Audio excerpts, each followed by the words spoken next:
Assalamualaikum warahmatullahi wabarakatuh dan selamat pagi. Kita mulakan sesi Assalam. perkongsian kita pada pagi ini dengan bacaan Ummul Kitab Al-Fatihah.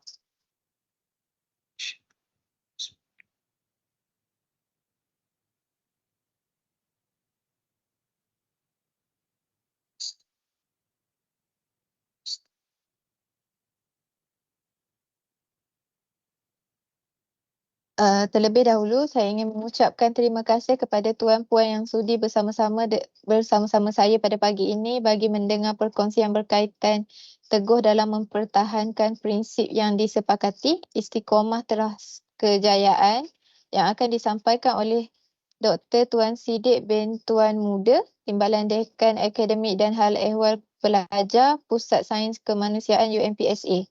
Tanpa melengahkan masa lagi, saya dengan segala hormatnya mempersilakan Dr. Tuan Siddiq untuk perkongsian. Dipersilakan. Terima kasih Puan Khair Nurul. A'udzu billahi minasyaitonir rajim. Bismillahirrahmanirrahim. Assalamualaikum warahmatullahi wabarakatuh. Alhamdulillah wassalatu wassalamu ala Rasulillah wa ala alihi wasahbihi wa man wala wa ba'd. Yang pertamanya saya ucapkan terima kasih kepada Puan Pengerusi Majlis, Puan Khair Nurul Ashikin. Seterusnya kepada Urustia dan semua yang bersama pada perkongsian online pada pagi ini. Dalam siri transformasi eksekutif perdana, sedap nama yang diberikan transformasi, berbetulan kita berada pada bulan Ramadan, bulan yang juga disebut sebagai bulan transformasi, bulan perubahan. Bahasa yang lebih dekat dengan kita mungkin perubahan, bulan perubahan, siri perubahan. Jadi tajuk saya pada pagi ini ada kaitan dengan nilai teras yang kedua, iaitu teguh dalam mempertahan prinsip yang disepakati. Tajuk saya ialah istiqamah teras kejayaan. Apa itu istiqamah dan apa hubungannya dengan kejayaan? Mungkin boleh pergi ke slide yang berikutnya. Okey, baik. Mungkin perbincangan saya ataupun perkongsian saya pada pagi ini, tuan-tuan dan puan-puan, berkisar tentang apakah itu istiqamah. Apa hubungan istiqamah dengan insan yang berjaya dan teguh dalam mempertahankan prinsip. Dan apa pula hubungannya dengan Ramadan? Kerana saya difahamkan siri ini ada beberapa siri yang khas dibuat sempena dengan bulan Ramadan ini. Apa hubungan istiqamah dengan Ramadan? Jadi kita tengok satu persatu. Seterusnya slide berikutnya. Baik, sebelum itu tuan-tuan dan puan-puan yang dirahmati Allah, saya mengucapkan selamat menyambut Ramadan Al-Mubarak 1445. Hari ini kita sudah berada pada hari yang ke-9 masih awal. Kita berada pada 1/3 yang pertama, 1/3 yang pertama dari bulan Ramadan ini. Dan kita melihat bagaimana masyarakat kita di Malaysia dan saya rasa di tempat lain juga, bagaimana mereka menyambut Ramadan dengan Allahu Akbar, dengan begitu gembira, dan kita melihat pada malam yang pertama Ramadan, surau masjid penuh melimpah, terpaksa ataupun pengurusi, kebetulan saya juga pengurusi surau, kita berfikir macam mana nak luaskan lagi surau kita, macam mana nak menyantuni jemaah-jemaah yang datang. Alhamdulillah. Tetapi bila masuk di hujung-hujung fasa yang pertama, kita melihat jemaah mula berkurangan, tidak seperti di awal, dan tak pastilah apabila masuk fasa yang kedua dan fasa yang ketiga, khususnya fasa yang ketiga lah, fasa yang penting, adakah jemaah akan terus istiqamah. Itu perkataan kita pada hari ini. Terus istiqamah dalam dalam mengambil peluang-peluang di bulan Ramadan. Ramadan mengajar kita pelbagai erti kehidupan dan kebaikan untuk dihayati, dibiasa dan dibudayakan. Ramadan mendidik kita supaya istiqamah. Baik, seterusnya. Sebelum saya bincang tentang istiqamah dengan lebih lanjut, tuan-tuan, puan-puan, rakan-rakan sekalian, saya bincang dahulu sikit sebab istiqamah teras kejayaan. Apa makna kejayaan? Ataupun dalam bahasa Inggerisnya sukses atau dalam bahasa Arabnya al-falah. Al-falah ini perkataan yang tidak asing daripada kita, bahkan setiap hari kita akan didendangkan, dialunkan dengan perkataan al-falah, iaitu kejayaan. Hayya 'alas salah, marilah menuju sembahyang, marilah mendirikan sembahyang. Hayya 'alal falah, marilah menuju kepada kejayaan. Jadi Islam ini, tuan-tuan dan puan-puan, mengajak kita melalui azan tadi, menggambarkan kepada kita bagaimana Islam mengajak kepada kejayaan. Cuma kejayaan itu berbeza-beza pada seseorang mengikut cara fikir dan pegangan seseorang. Dan secara ringkasnya kita lihat kejayaan itu berjaya dalam peperiksaan, dapat 9A, dapat 10A. Kalau di universiti berjaya pada penghujung semester, dapat CGPA ataupun PNGK-nya yang cemerlang begini ya. Itu salah satu bentuk kejayaan. Lagi kita melihat juga mereka yang menceburi bidang-bidang seperti sukan, main bola, badminton dan seumpamanya, berjaya dalam sukan yang diceburi dan mereka berbangga-bangga dengan kejayaan tersebut. Berjaya dalam karier tuan-tuan dan puan-puan di sini di MPSA ni, dari setahun ke setahun, selepas 4 tahun, 5 tahun naik pangkat, naik grade, naik gaji. Alhamdulillah. Bagi orang berniaga di luar sana, berjaya dalam perniagaan. Jadi secara ringkasnya boleh kita simpulkan, kejayaan itu boleh dibahagikan kepada dua, iaitu satu kejayaan dunia dan satu kejayaan akhirat. Islam tidak menghalang daripada manusia memburu dan mencari kejayaan dunia ni. Kejayaan dalam peperiksaan, kejayaan dalam karier yang diceburi, kejayaan dalam perniagaan. Tapi jangan lupa kejayaan yang hakiki. Tengok slide yang berikutnya. Kejayaan yang hakiki. Bagaimana kita nak tahu kejayaan hakiki ini? Kita refer ataupun rujuk bersumber utama ilmu pengetahuan. Bagi orang Islam, sumber utama ilmu pengetahuan itu ialah Al-Quran. Jadi, Quran telah menjelaskan kepada kita apakah itu sebenarnya kejayaan yang hakiki. Kita berbangga-bangga dengan kejayaan dunia ini, tapi kejayaan dunia itu akan hilang. Kalau kita tengok orang main bola, tahun tersebut dimenang liga. Tapi selepas itu mereka terpaksa bekerja keras. Kemenangan itu tidak kekal. Terpaksa bekerja keras untuk mengekalkan, untuk mempertahankan kemenangan ataupun kejuaraan ataupun kejayaan pada tahun depan. Tiba-tiba tahun depan tak berjaya pula, letih. Berikutnya pada tahun berikutnya. Begitu juga orang yang memasuki peperiksaan macam kita di Malaysia.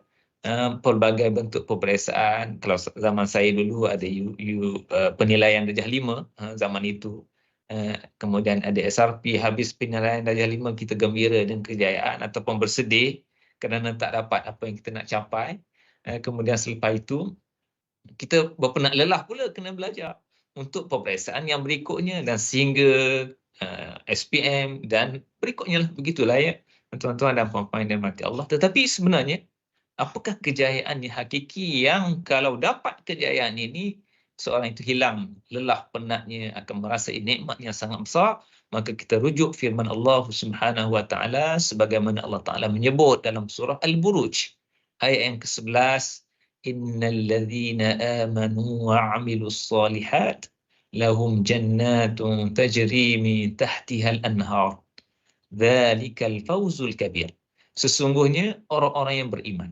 Innal ladzina amanu wa 'amilus solihat. Allah Taala seringkali mengaitkan antara dua ini, beriman dan beramal soleh. Maka orang yang beriman dan beramal soleh ini, beriman dan berbuat kebaikan, amal soleh, berbuat kebaikan secara konsisten, secara istiqamah, mereka akan beroleh syurga yang mengalir di bawahnya beberapa sungai. Dan disebut di hujung ayat ini, dzalikal fawzul kabir. Yang demikian itulah kemenangan yang besar. Ini kemenangan yang besar ni tuan-tuan dan puan-puan. Dapat apa ni? dapat jannatun tajri min tahtihal anhar. Syurga yang mengalir di bawahnya beberapa sungai. Itu sebahagian kecil daripada kenikmatan syurga. Firman Allah Subhanahu wa taala dalam ayat yang lain, dalam surah As-Saff ayat yang ke-12, yaghfir lakum dzunubakum wa yudkhilkum jannatin tajri min tahtihal anhar wa masakin thayyibatan fi jannati 'adn. Dzalikal fawzul azim. Sekali lagi digunakan perkataan al-fawz, tapi di belakang al-fawz itu perkataan yang lain al-azim. Kalau yang pertama tadi al-kabir, kabir maknanya besar. Azim pun lebih kurang juga maknanya besar. Ya. Dengan itu Allah, kita tengok maksudnya. Ya. Dengan itu, Allah akan mengampunkan dosa-dosa kamu. Ada ayat-ayat sebelum itu. Ya. Yakni Allah akan mengampunkan dosa-dosa kamu dan memasukkan kamu ke dalam taman-taman yang mengalir di bawahnya beberapa sungai. Tamannya apa? Syurga. Serta ditempatkan kamu di tempat-tempat tinggal yang baik dalam syurga. Zalikal fawzul azim. Itulah kemenangan yang besar, kejayaan yang besar, kejayaan hakiki, kejayaan akhirat, tanpa kita menafikan keperluan kita kepada kejayaan dunia yang membawa kepada kejayaan hakiki, itu kejayaan akhirat. Seterusnya, baik, kita pergi kepada istiqamah. Ya. Setelah dijelaskan tentang Ramadan sikit sebanyak tadi, ya, sebagai mukadimah, kemudian kejayaan, maka apa itu istiqamah? Dan kenapa istiqamah itu penting dalam kehidupan kita ni untuk kita berjaya dunia dan berjaya akhirat? Kata istiqamah ini diambil dari perkataan Arab istaqama yang bermaksud lurus, teguh dan konsisten. Ataupun dengan bahasa yang lebih mudah mungkin kita boleh gunakan perkataan berterusan. Lurus, teguh, bertepatan dengan nilai teras yang kedua tadi, ya, teguh dalam mempertahankan prinsip yang disepakati. Lurus, teguh dan konsisten, atau lurus, teguh, konsisten dan berterusan, ya. Tetap teguh melalui, atau dengan perkataan yang lain, istiqamah boleh diertikan sebagai tetap teguh melalui satu jalan. Konsisten, jalan itu jalan kebaikan. Kalau jalan keburukan, jalan kejahatan pun orang tak gunalah, bukan digunakan istiqamah, tapi di sudut bahasanya juga istiqamah juga, ya, di sudut bahasa. Berterusan di atas kejahatan itu bahaya, wal'iyadzubillah, kita tak jauh. Biarlah tetap teguh melalui satu jalan kebaikan. Konsisten, berterusan dalam tindakan berdasarkan satu panduan. Panduan yang disepakati, panduan yang benar. Macam kita orang Islam, didatangkan Al-Quran, diterangkan oleh hadis-hadis Nabi sallallahu alaihi wasallam sebagai panduan dalam kehidupan kita. Baik, dengan perkataan yang lain, istiqamah juga boleh diartikan sebagai melakukan suatu perkara secara berterusan dan bukan terhenti pada musim-musim tertentu sahaja. Macam bukan Ramadan ini, ya, bukan ini awal Ramadan sahaja. Kita datang masjid surau 2-3 hari pertama saja, lepas itu balik asal, tak, kan?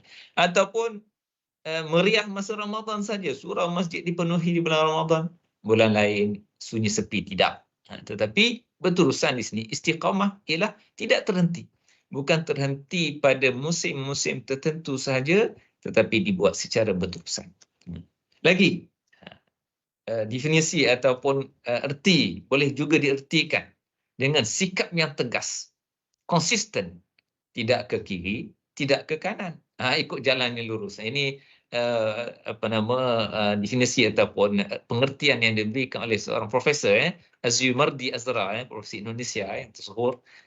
Disebut apa? Sikap yang tegas, konsisten, tidak ke kiri, tidak ke kanan, jalan yang lurus. Kerana kehidupan kita ini kita nak ikut jalan yang lurus, tetapi dalam kita melalui jalan yang lurus itu, tuan-tuan dan puan-puan yang dirahmati Allah, sudah tentu ada ujian-ujian, dugaan di kiri kanan jalan tersebut untuk menarik kita supaya keluar daripada jalan yang lurus tersebut.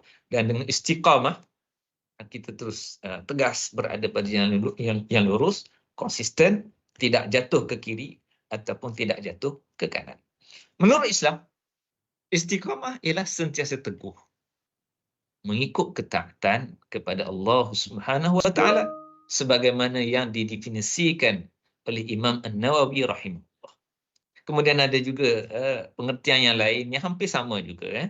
Istiqamah ialah meniti jalan yang lurus, iaitu agama yang lurus tanpa membelok ke kanan atau ke kiri, tak tergelincir daripada ajaran agama, duduk di atas ajaran agama yang benar ini, melaksanakan segala yang wajib, meninggalkan yang haram, menambahi yang sunat, menjauhi yang makruh, tanpa membelok ke kanan dan atau ke kiri. Dari sudut pemikiran pun sentiasa mengikuti pemikiran yang benar.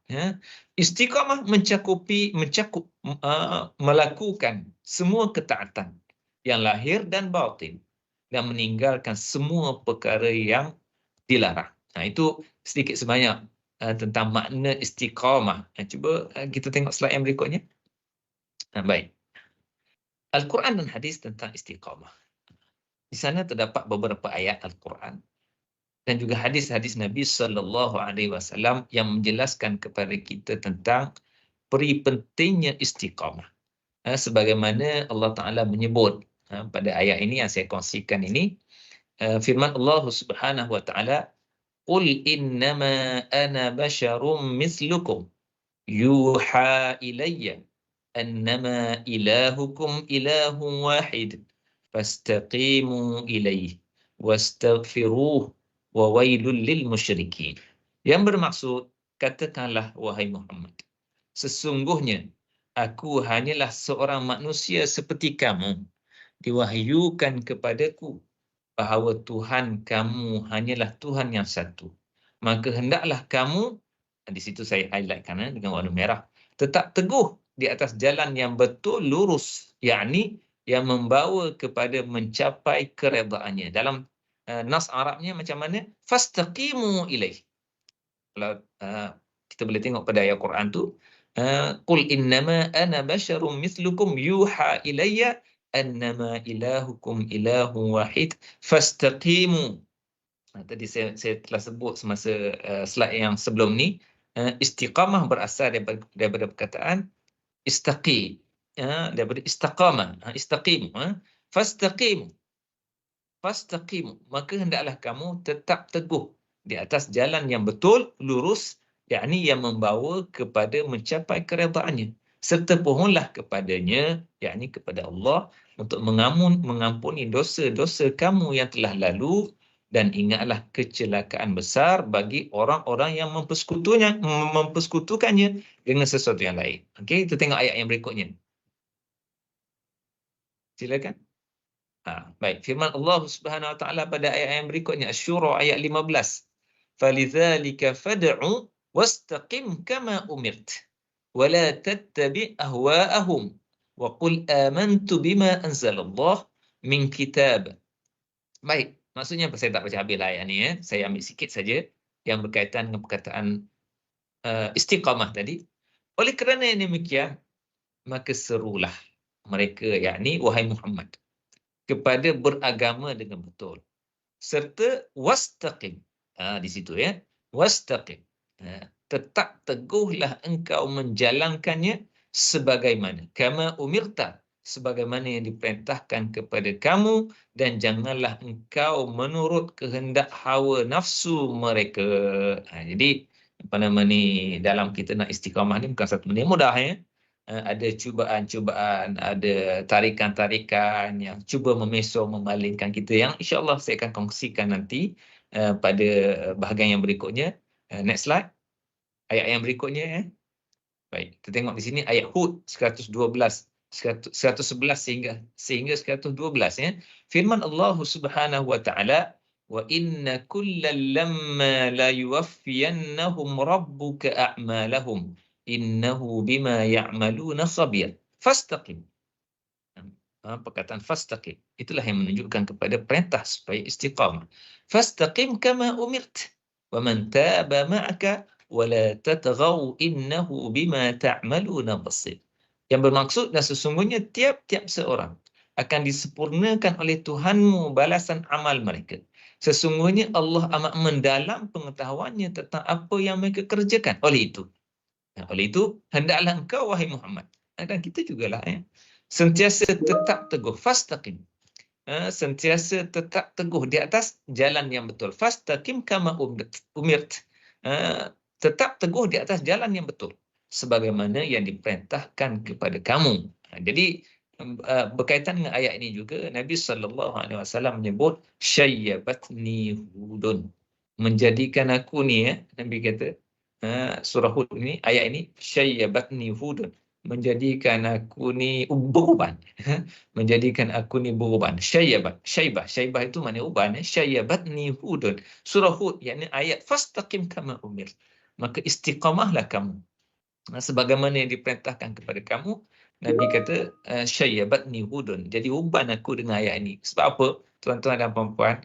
Sebab nak istiqamah ni bukan satu perkara yang mudah. Okey, kita tengok ayat yang berikutnya. Ini Allah Ta'ala jelaskan kepada kita bagaimana istiqamah itu dikaitkan dengan kejayaan yang hakiki yang telah saya sebutkan tadi. Innal ladzina qalu rabbunallah thumma istaqamu tatanazzalu alaihimul malaikatu alla takhafu wa la tahzanu wa abshiru bil jannah allati kuntum tu'adun. Sesungguhnya orang-orang yang menegaskan keyakinannya dengan berkata, Tuhan kami ialah Allah, yakni beriman. Kemudian mereka tetap teguh di atas jalan yang betul, beramal soleh, dengan secara konsisten, menjauhi larangan, membuat suruhan. Maka apakah hasilnya? Tatanazzalu alaihimul malaikah. Akan turunlah malaikat kepada mereka dari semasa ke semasa, yakni dengan memberi ilham. Alla takhafu wa la tahzanu. Janganlah engkau bimbang, yakni daripada berlakunya kejadian yang tidak baik terhadap kamu, dan janganlah kamu berduka cita. Wa abshiru bil jannati allati kuntum tu'adun. Dan terimalah berita gembira bahawa kamu akan beroleh syurga yang telah dijanjikan kepada kamu. Cantik sekali, ya. Allah Ta'ala menjanjikan kemenangan, kejayaan yang hakiki. Kejayaan bukan sahaja di akhirat, ya, bahkan kejayaan di dunia juga. Dengan cara mana? Dengan cara beriman dan juga sumastaqam, kemudian beristiqamah, tetap teguh di atas jalan yang betul. Kita tengok ayat yang berikutnya. Firman Allah Subhanahu wa taala dalam surah Al-Ahqaf ayat 13 hingga 14.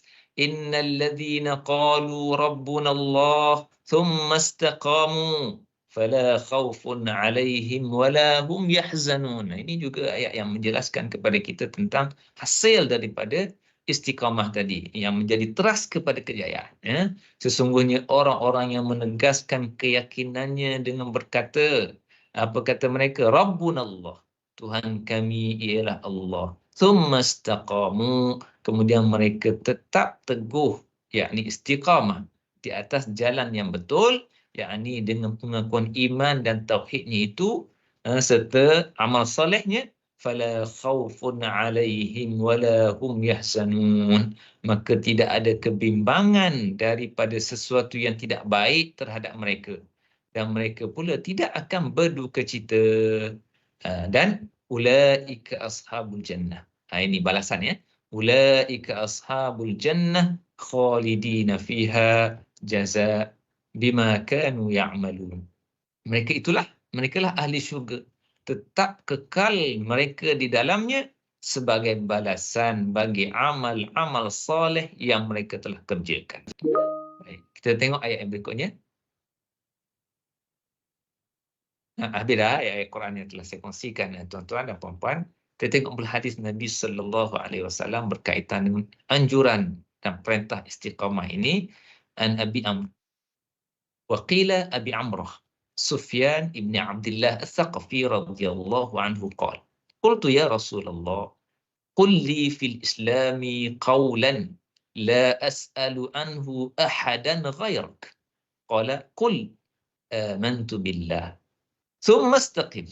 Hadis riwayat Muslim, Qul amantu billah thumma istaqim. Wahai Rasulullah, daripada Abi Amrin, ataupun dikatakan juga Abi Amrah, Namanya apa? Sufyan bin Abdullah As-Saqafi. Radhiyallahu anhu, dia telah berkata, aku berkata, wahai Rasulullah, katakanlah kepadaku, qul li fil islami qawlan. Katakan kepadaku di dalam Islam satu perkataan yang aku tak akan bertanya kepada seseorang pun setelah anda. Maknanya cukup pertanyaan ini kepada kamu saja ya Rasulullah untuk aku tahu tentang perkara ini, perkara yang sangat penting ini. Maka qala, berkata Nabi sallallahu alaihi wasallam, menjawab Nabi sallallahu alaihi wasallam, katakanlah, qul amantu billah, aku beriman. Aku beriman, ya. Tsumma istaqim, lalu beristiqamah, yakni kekal konsisten dengan iman, dan juga kesan daripada iman itu iaitu amal saleh. Baik, berikutnya beda perkongsian ayat-ayat Al-Quran dan juga hadis-hadis Nabi sallallahu alaihi wasallam yang berkaitan dengan istiqamah. Jadi secara asasnya istiqamah boleh kita ertikan sebagai teguh dan berterusan atas sesuatu, sama ada prinsip maupun tindakan atas jalan yang benar atau atas jalan kebaikan. Bukan mudah, bukan mudah untuk istiqamah ni. Sebab itulah saya sebut tadi ayat dalam surah Hud tadi, Nabi kata syayyabatni hudun, menjadikan uban rambutku. Dan juga bukan mudah kalau kita perhatikan dalam fenomena kita pada hari ini, tuan-tuan dan puan-puan, dalam menyambut Ramadan, bukan mudah untuk konsisten sampai ke hujung Ramadan, sampai ke 29 atau 30 Ramadan dalam keadaan berterusan melakukan amal saleh. Next, berikutnya. Baik, di sana terdapat juga kata-kata yang ada kaitan dengan istiqamah dalam bahasa Inggeris. Kita tengok, kita selalu guna perkataan ini, practice makes perfect, kan? Latihan menjadikan sesuatu itu sempurna. Jadi, latihan ni kita bukannya buat sehari, untuk kita pandai menulis, membaca. Dulu ada 3M, zaman saya dulu ada 3M. Kemahiran 3M, mengira, menulis dan membaca. Bukan sehari. Bahkan kita nak sampai ke tahap ini, tuan-tuan dan puan-puan, nak sampai ke tahap tuan-tuan dan puan-puan sekarang. Ada profesornya, ada profesor maddianya, ada doktornya, ada macam-macam IR, TS dan seumpamanya. Dan macam-macam lagi lah kejayaan yang diperoleh oleh tuan-tuan dan puan-puan sehingga ke hari ini, kemahiran-kemahiran yang dimiliki. Orang nak buat kuih pun kan, kuihnya tak terus jadi sedap, kan. Buat kali pertama tu rasa mungkin tak cukup manis, tak cukup masin, tapi dia teruskan buat. Practice makes perfect, kan. Dia ada kaitan dengan istiqamah, berterusan. Bukan dia buat sekali tak jadi terus tinggal, maka habislah. Lagi, lancar kaji kerana diulang. Lancar jalan kerana ditempuh. Lancar kaji kerana diulang. Lancar je apa yang kita kaji tu, apa yang kita baca. Kerana apa? Kerana kita mengulang. Lancar jalan kerana ditempuh. Jalan pun kalau kita tengok jalan, bersih je jalan tu, makin cantik. Kerana apa? Kerana orang lalu. Kita tengok jalan-jalan yang orang tak apa lalu. Jalan tu akan jadi berlubang, walaupun orang lalu pun jadi berlubang, tapi akan dibaiki, kan.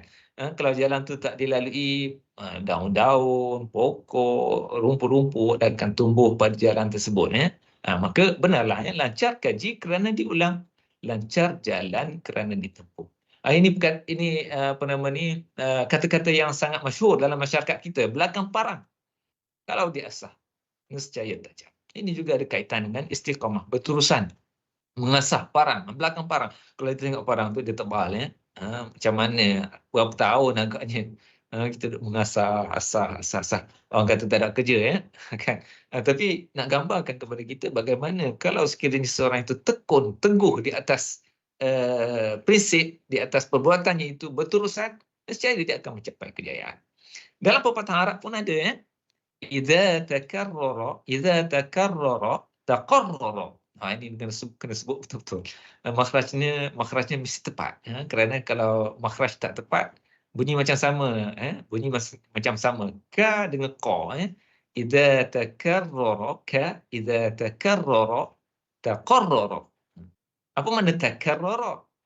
Diulang-ulang. Bila diulang-ulang. Idza tu bila, bila diulang-ulang. Takarrara. taqarrara, ia menjadi mantap dan kukuh. Next. Cabaran dalam istiqamah. Baik, kita dah 10.30 ya. Dia lebih kurang masa panjang lagi ni ya, lebih kurang sejam setengah lagi ya untuk saya berkongsi. Apabila disebut kepada saya 2 jam, saya rasa panjangnya 2 jam. Terpaksalah saya gagahkan diri tuan-tuan dan puan-puan untuk buat slide agar dapat saya berkongsi dengan tuan-tuan dan puan-puan satu perkongsian yang saya rasa sebagai nasihatlah, nasihat memenuhi konsep Islam yang disebut sebagai ad-din an-nasihah. Agama adalah nasihat, nasihat menasihati antara satu sama lain. Cabaran dalam istiqamah. Ya, ataupun sebelum tu ada soalan ke Puan Khair Nurul? Ada satu soalan. Okey. Boleh tolong bacakan? Boleh. Dalam ayat tadi ada disebut menurut hawa nafsu. Bagaimana cara untuk beristiqamah dari sudut mengelakkan atau mengurangkan pembaziran di bulan Ramadan? Okey, ada disebut menurut ayat tadi ya. Menurut ayat Betul. tadi disebut menurut hawa nafsu Bagaimana cara untuk beristiqamah dari sudut elakkan, kurangkan pembaziran di bulan Ramadan. Saya ingat yang ni kita tangguhkan dulu jawapannya kerana nanti kita akan bincang sikit yang berkaitan istiqamah dalam Ramadan insya-Allah. Saya pergi dulu cabaran dalam istiqamah ni Jadi seperti yang saya sebutkan tadi, istiqamah ni satu perkara yang sangat penting, dituntut oleh agama berdasarkan kepada sumber-sumber yang utama dalam perundangan kita iaitu Al-Quran dan juga hadis-hadis Nabi sallallahu alaihi wasallam, dan ia merupakan satu budaya yang juga sangat dituntut dalam masyarakat, bukan sahaja masyarakat Melayu tetapi ia satu yang universal. Kita tengok ada pepatah dalam bahasa Inggeris tadi, practice make perfect, dan juga pepatah dalam bahasa Arab tadi, idza takarrara taqarrara. Cuma tuan-tuan dan puan-puan yang dirahmati Allah, dalam nak istiqamah ni bukan satu perkara yang mudah sebagaimana yang telah kita kongsikan tadi.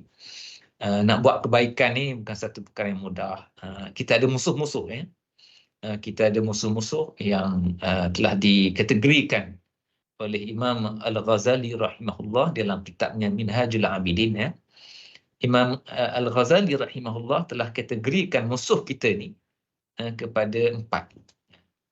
Imam Ghazali menyebut terdapat 4 halangan kepada manusia dalam usaha mereka hendak menjadi abid, hendak menjadi orang soleh, orang baik yang berterusan dalam melakukan kebaikan. Yang pertama, dunia. Musuh yang pertama, dunia. Kita hidup atas dunia, musuh dunia pula. Bagaimanakah mungkin begitu kan? Jadi dunia ini satu yang cantik, indah, dan dunia ini sebagaimana disebut juga mata'ul ghurur, keindahan yang menipu daya. Semakin kita kejar, semakin lelah. Semakin kita kejar, semakin lelah dan semakin tak dapat. Jadi itu dunia. Jadi oleh itu adakah kita hendak tinggal dunia? Tak, kerana kita hidup atas dunia, tapi jadikan dunia itu sebagai mazra'atul akhirah. Jadikan dunia itu sebagai tempat bercucuk tanam untuk di hari akhirat. Ya, kita hidup di dunia, kita kena lalui dunia, tetapi jangan tertipu dengan tipu daya dunia. Kekal konsisten, itu perkataan konsisten ataupun kekal istiqamah. Berada di atas jalan yang lurus. Kita ada panduan-panduan daripada Al-Quran, daripada hadis, panduan-panduan daripada cendekiawan, ulama, salafus salih. Maka kita ikut panduan-panduan ini dalam kita berhadapan dengan tipu daya dunia. Imam Ghazali sendiri memberikan satu panduan yang saya rasa sangat cantiklah untuk kita ambil dalam kehidupan kita, tuan-tuan dan puan-puan. Imam Ghazali menyebut dalam kita berhadapan dengan cabaran dunia ini, ujian dunia ini, untuk kita berjaya. Bagaimana Imam Ghazali kata, untuk berjaya dalam menghadapi ujian dunia, hendaklah berzuhud. Bagaimana? Apakah itu zuhud? Zuhud itu maknanya apa? Zuhud itu maksudnya membuang cinta dan kasih dunia dari dalam hati. Bukan maknanya kita tidak memiliki dunia. Mungkin kita memiliki 10 biji kereta sebagai contoh. Itu satu contoh yang ekstrim lah. Kita memiliki 10 biji kereta, ada 100 ekar tanah, ada simpanan emas berkilo-kilo. Contoh yang ekstrim. Tapi segala kekayaan itu tak ada dalam hati kita. Allah bukan mudah.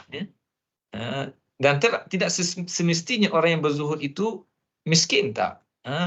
Walaupun orang itu miskin, tidak berharta, tapi mungkin dalam hatinya bersarang penyakit cintakan harta. Jadi untuk berhadapan dan nak berhadapan dengan cabaran dunia ini, Imam Ghazali memberi tips kepada kita supaya buang rasa kasih, rasa cinta pada dunia dari dalam hati. Ini juga yang disebut oleh kata-kata yang masyhur lah, ya. Jadikan dunia itu berada dalam tanganmu, dalam genggaman tanganmu. Jangan jadikan dunia itu berada dalam hatimu. Kerana kalau dunia duduk dalam tangan, kita boleh urus-uruskannya. Urus-uruskannya untuk kepentingan kehidupan dunia dan akhirat kita. Khususnya pada akhirat. Di bulan Ramadan ini, kita nak sumbang-sumbangkan. Jadi kalau bagaimanakah mungkin kita boleh sumbang? Kalau sekiranya dunia itu bersarang tebal dalam hati kita, rasa kedekut. Orang kata kedekut pahit. Saya pun tak tahu kenapa kedekut pahit. Rasa kedekut yang menebal dalam diri, bagaimanakah mungkin kita boleh membebaskan diri kita untuk kita menyumbang. Kerana sumbangan itu adalah satu kebaikan sebenarnya. Sumbangan kepada pihak yang memerlukan satu kebaikan. Dan kita dididik di bulan Ramadan supaya istiqamah, betulan. Baik, itu yang pertama. Yang kedua, cabaran yang kedua ialah manusia. Manusia sama ada yang dekat dengan kita ataupun yang jauh daripada kita, apatah lagi manusia itu manusia yang taleh. Manusia ini ada dua jenis. Satu manusia saleh, satu manusia taleh. Dekat-dekat saja bunyi, tapi maknanya berbeza bagaikan langit dan bumi. Saleh dengan huruf sa' dengan makna orang baik. Manusia yang saleh, manusia yang baik. Yang kedua, manusia taleh dengan huruf ta'. Ta' huruf taleh. Manusia yang taleh bermaksud manusia yang jahat-jahat. Manusia yang jahat. Jadi, manusia ni sama ada yang dekat dengan kita ataupun yang jauh dengan kita, khususnya yang taleh tadi, boleh mengganggu-gugat istiqamah kita atau konsistensi kita dalam kita berbuat kebaikan. Contohnya, contoh yang mudah, kan, kita ni ialah nak transform, nak berubah. Dan tidak adalah waktu yang paling baik untuk kita berubah, melainkan memulakan perubahan tersebut di bulan Ramadan. Sebagai contoh, mungkin kita seorang yang merokok, minta maaf lah, contoh kalau sekiranya mengenai pada seseorang, sebagai contoh sahaja, kita sebagai seorang perokok katakan, dan kita berazam sungguh-sungguh nak berhenti merokok. Rokok ni tuan-tuan, ini sedikit pemakluman lah. Merokok ni kalau kita tengok ada fatwa-fatwa seluruh negara, fatwa-fatwa seluruh negara menyebut haram merokok. Walaupun di sana ada pendapat lah. Jadi, katakan kita nak berhenti kerana sebab kesihatan ataupun kerana sebab tadi kita mengambil pendapat yang mengatakan haram, tapi nak berhenti itu susah. Maka kita jadikan Ramadan sebagai bulan perubahan. Cuma di sana ada gangguan, kan? Ada gangguan. Mungkin kawan-kawan kita yang dah biasa melepak, lepas tarawih, ambil sebatang, kan? Itu cabaran, kan? Cabaran manusia. Alah, sekali je, kan? Kita dah seminggu mungkin tak merokok. Alah, sekali je. Lepas ni berhentilah. Pandai je mereka maksudnya. Ini cabaran daripada manusia dan macam-macam lagi lah. Contoh yang boleh kita bincangkan pada sesi-sesi yang lain, tuan-tuan. Baik. Itu contoh manusia. Contoh manusia lagi, contoh yang mungkin dekat dengan kita, khususnya di hujung Ramadan, tuan-tuan dapatkan. Di hujung Ramadan ni waktu yang sangat dituntut kepada kita untuk memperhebatkan ibadat kita. Di awal tu dah hebat, sudah berbeza daripada bulan-bulan biasa, berterusan, konsisten. Di hujung tersebut, khususnya pada 10 hari yang terakhir, 10 malam yang terakhir, Islam menganjurkan kita supaya diperhebatkan. Apatah lagi pada 10 hari yang terakhir itu adanya salah satunya ialah Lailatul Qadar. Jadi di hujung masyarakat kita ni, di hujung Ramadan ni biasanya telah mula nak buat persiapan menyambut Aidilfitri kan. Dan antara cabaran yang ada di luar sana ialah jualan-jualan di gedung-gedung supermarket, kedai-kedai dan seumpamanya di pasar-pasar dan seumpamanya, makin hujung makin murah kan. 10 malam yang terakhir itu makin murah kan, makin banyak jualan dibuat, kuih-kuih pun makin murah, baju pun makin murah kan. Nak pergi siang kerja, penat, pergi malam, maka tinggal ibadat pada waktu malam yang kita mungkin ambil berat pada awal Ramadan, tapi kerana di hujungnya fokus telah lari, anak isteri pula mengajar suami mungkin dah teguh tetapi teguhnya tidak kuat, maka dengan pujuk rayu anak-anak dan isteri tadi, maka dia tak konsisten kan. Jadi tuan-tuan dan puan-puan, biarlah kita konsisten. Anak isteri dan suami beri nasihat kepada isteri, isteri dan bagi nasihat dan semangat kepada suami untuk kita konsisten dalam kita berbuat kebaikan, insya-Allah. Baik, yang ketiga, ini sudah tentulah ya, musuh kita ni, musuh kita iblis ni. Iblis ni tak adalah kerja lain, KPI dia, tak kira bulan puasa ke bulan lain ke, KPI dia ataupun di hujung tahun macam kita di universiti kita ada SKT, capai ke belum, SKU sekarang, sasaran kerja utama dah capai ke belum. Bagi iblis SKU dia ialah sesatkan manusia lah. Berapa orang yang dia boleh sesatkan. Macam kita kalau pensyarah berapa research, berapa pelajar Paskah kan. Bagi iblis ni dia punya SKT ataupun SKU dia berapa orang yang telah kamu sesatkan, orang yang bagaimana kan. Jadi itu ukuran, dan kerja mereka sentiasa untuk menyesatkan manusia. Dan Allah Ta'ala dalam Quran pun, tuan-tuan dan puan-puan yang dirahmati Allah, telah menyebut banyak kali dalam Quran musuh utama, antara musuh utama kita yang perlu kita hadar, yang kita perlu berwaspada, ialah iblis. Dan iblis ni sentiasa mencari jalan supaya kita tidak konsisten, tidak tetap teguh di atas kebenaran, di atas kebaikan, macam-macam cara. Kalau orang tu orang yang mungkin peringkat awalnya baru nak buat, dia hasut supaya tak buat. Ataupun orang tu orang yang telah buat, dia hasut pula supaya buat sikit-sikit je lah, ala kadar saja. Ataupun katakan contoh sembahyang, dia hasut pula lambat-lambatkanlah. Kan? Ataupun sedekah tadi, tak payahlah, sekali cukup lah, dah buat. Tapi dia hasut supaya sikit-sikit saja dah lah. Kan? Nanti kan tak ada duit, nak beraya dan seumpamanya. Itu antara contoh hasutan. Ya. Lagi, kalau dah buat, dah banyak, konsisten pula, dia hasut pula. Sebab tu konsisten tadi, dia dua aspek.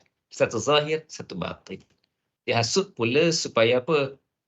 Kau lah lah orang yang banyak sedekah. Kau lah orang yang hebat. Dia hasut pula dari sudut batinnya supaya orang itu akan merasa ujub. Kan? Merasa ujub. Ujub ni mudahnya saya terjemah dalam bahasa Melayu, tuan-tuan dan puan-puan, dengan perkataan perasan lah. Perasan dirinya hebat. Kan? Jadi itu kerja iblis. Ini cabaran yang ada di hadapan kita. Dalam kita nak konsisten berpegang teguh dengan dengan kebenaran. Sebagai contoh yang mungkin dekat dengan dengan kerja kita sebagai pejabat awam, tapi kerja kita ni di universiti mungkin taklah terlalu terdedah dengan perkara ini, iaitu rasuah. Rasuah, kenapa orang rasuah? Mungkin peringkat awal ni dia tak nak rasuah, tapi kerana dunia, tarikan dunia. Nak kereta, nak hidup mewah, nak beli rumah, kerana tarikan dunia tadi. Dia tertipu dengan tarikan dunia. Maka dia tak dapat istiqamah di atas kebaikan, iaitu jauhi rasuah. Manusia, dia dah, okey dah. Orang bagi duit, orang nak bagi rasuah, dia tolak. Tapi kerana anak isteri pula mungkin, kan, tak cukup, asyik tak cukup. Orang lain kereta besar, orang lain rumah mewah. Asyik disebut saja oleh teman kesehidupan kita kan dipujuk oleh pemberi rasuah. Dia tak boleh pujuk ikut suami, dia pujuk ikut isteri sebagai contoh, minta amal lain. Jadi mungkin di situ kan akan membawa kepada tidak konsisten. Iblis pula memainkan peranan. Ambillah sekali je. Sekali je. Lepas ni tak payahlah, taubatlah. Dah ambil sekali, lepas tu dah rasa sedap, nak ambil lagi. Tak apa, ambil sekali lagi. Itu hasutan iblis. Dan yang berikutnya, Imam Ghazali kata musuh kita yang paling susah untuk kita lawan, iaitu nafsu. Bahkan di bulan Ramadan ini, sebagaimana Nabi SAW menyebut dalam satu hadis. Ini ada kaitan dengan soalan tadi ya, saudara Rafizan ya. Berkaitan dengan Ramadan ini, Nabi SAW telah menyebut, idza jaa Ramadan futihat abwabul jannah wa ghulliqat abwabun nar wa suffidat asyayatin. Apabila datang bulan Ramadan, maka dibuka pintu-pintu syurga dan ditutup pintu-pintu neraka. Apa makna buka dan tutup ini? Sebagian ulama kata makna buka itu ialah dibuka keluasan rahmat dan pengampunan. Yang dengan rahmat dan pengampunan itu orang dapat masuk syurga. Manakala ghulliqat abwabun nar, ditutup pintu neraka, maksudnya apa? Ditutup, disempitkan ruang-ruang untuk melakukan maksiat. Antaranya apa? Suffidat asyayatin, dan dibelenggu para syaitan. Setengah mengatakan semua syaitan, setengah mengatakan syaitan yang besar-besar. Wallahu alam, itu pandangan-pandangan lah ya. Tetapi maknanya apa? Maknanya musuh iblis kita sudah dilemahkan. Tinggal lagi apa? Nafsu. Tinggal lagi nafsu. Ada yang mengatakan dah bulan Ramadan ni syaitan telah dibelenggu. Kenapa ada orang buat jahat juga? Kan? Iaitu pergi pada musuh yang keempat kita, halangan yang keempat, iaitu nafsu. Tuan-tuan dan puan-puan yang mati Allah, Imam Ghazali pun menyebut bahawa nafsu inilah musuh yang terpayah untuk kita lawan. Ia ibarat seperti apa? Seperti gunting dalam lipatan, musuh dalam selimut. Suatu yang kita suka duduk dalam rumah kita. Itu ibaratnya yang diibaratkan oleh Imam Ghazali rahimahullah. Duduk bersama kita, kita suka kat dia tapi dia musuh kita. Tapi mungkin kita fikir pula, kenapa kita ada nafsu? Kenapa Allah Ta'ala jadikan manusia ini ada nafsu? Adalah hikmatnya. Allah Ta'ala maha mengetahui. Kalau sekiranya tak ada nafsu, maka tak berkembang pula manusia. Tak maju pula manusia. Jadi boleh kita ibaratkan nafsu ini seperti seekor kuda. Seekor kuda. Ataupun nak lebih ekstrim lagi, seekor anjing. Seekor anjing atau seekor kuda. Lebih senang saya nak buat analogi seekor kuda, kerana saya juga ada sedikit kemahiran menunggang kuda. Jadi boleh cerita pengalaman sedikit kepada tuan-tuan dan puan-puan. Kuda ni kalau dia liar, sudah tentu kita susah nak kontrolnya kan. Tapi kalau sekiranya kita telah berjaya jinakkan dia, maka kuda itu memberikan manfaat kepada kita. Kuda liar, kita nak kontrol dia, susah. Ibarat seperti nafsu tadi. Ibarat seperti nafsu tadi, kita nak kawal dia tak boleh. Kuda itu bila kita tunggang, dia liar, dia tak mau ikut kita, dia pergi ke mana saja dia nak pergi, teruk kita, boleh jatuh kita. Kan kita tekan brake pun dia tak mau, dia tak peduli. Tapi kalau sekiranya kita boleh kontrol dia, Allah, sangat cantik kita boleh corner kiri, corner kanan, ibarat seperti kita bawa kereta, nak gear 1 boleh, gear 2 boleh, gear 3 boleh, gear 4 boleh, gear 5 pun boleh. Kerana apa? Kerana dia telah mengikut kita, maka dia memberi manfaat kepada kita. Maka itulah juga hikmat di sebalik Allah Subhanahu Wa Taala menjadikan nafsu kepada kita. Kalau sekiranya kita berjaya mengawalnya, maka dia memberikan kebaikan. Sebaliknya, kalau tak berjaya mengawalnya, maka dia akan memberikan keburukan. Dan hati-hati dengan nafsu ini. Sebab itu kita disuruh oleh Allah Subhanahu Wa Taala ataupun dianjurkan oleh Allah Subhanahu Wa Taala dengan pelbagai amal ibadat, termasuklah Ramadan, puasa di bulan Ramadan ini. Kerana apa? Kerana nak melemahkan nafsu kita agar kita dapat mengawalnya supaya nafsu tersebut memberikan kebaikan dan manfaat kepada kita dan bukannya memberikan kemudaratan dan kebahayaan kepada kehidupan kita dunia dan akhirat. Dan yang itu juga kita boleh menjadikan kita lebih konsisten, istiqamah di atas jalan kebaikan tadi. Baik, seterusnya Baik, saya terus pergi kepada soalan inilah ya. Ada disebut menurut hawa nafsu ya, bagaimana cara untuk beristiqamah.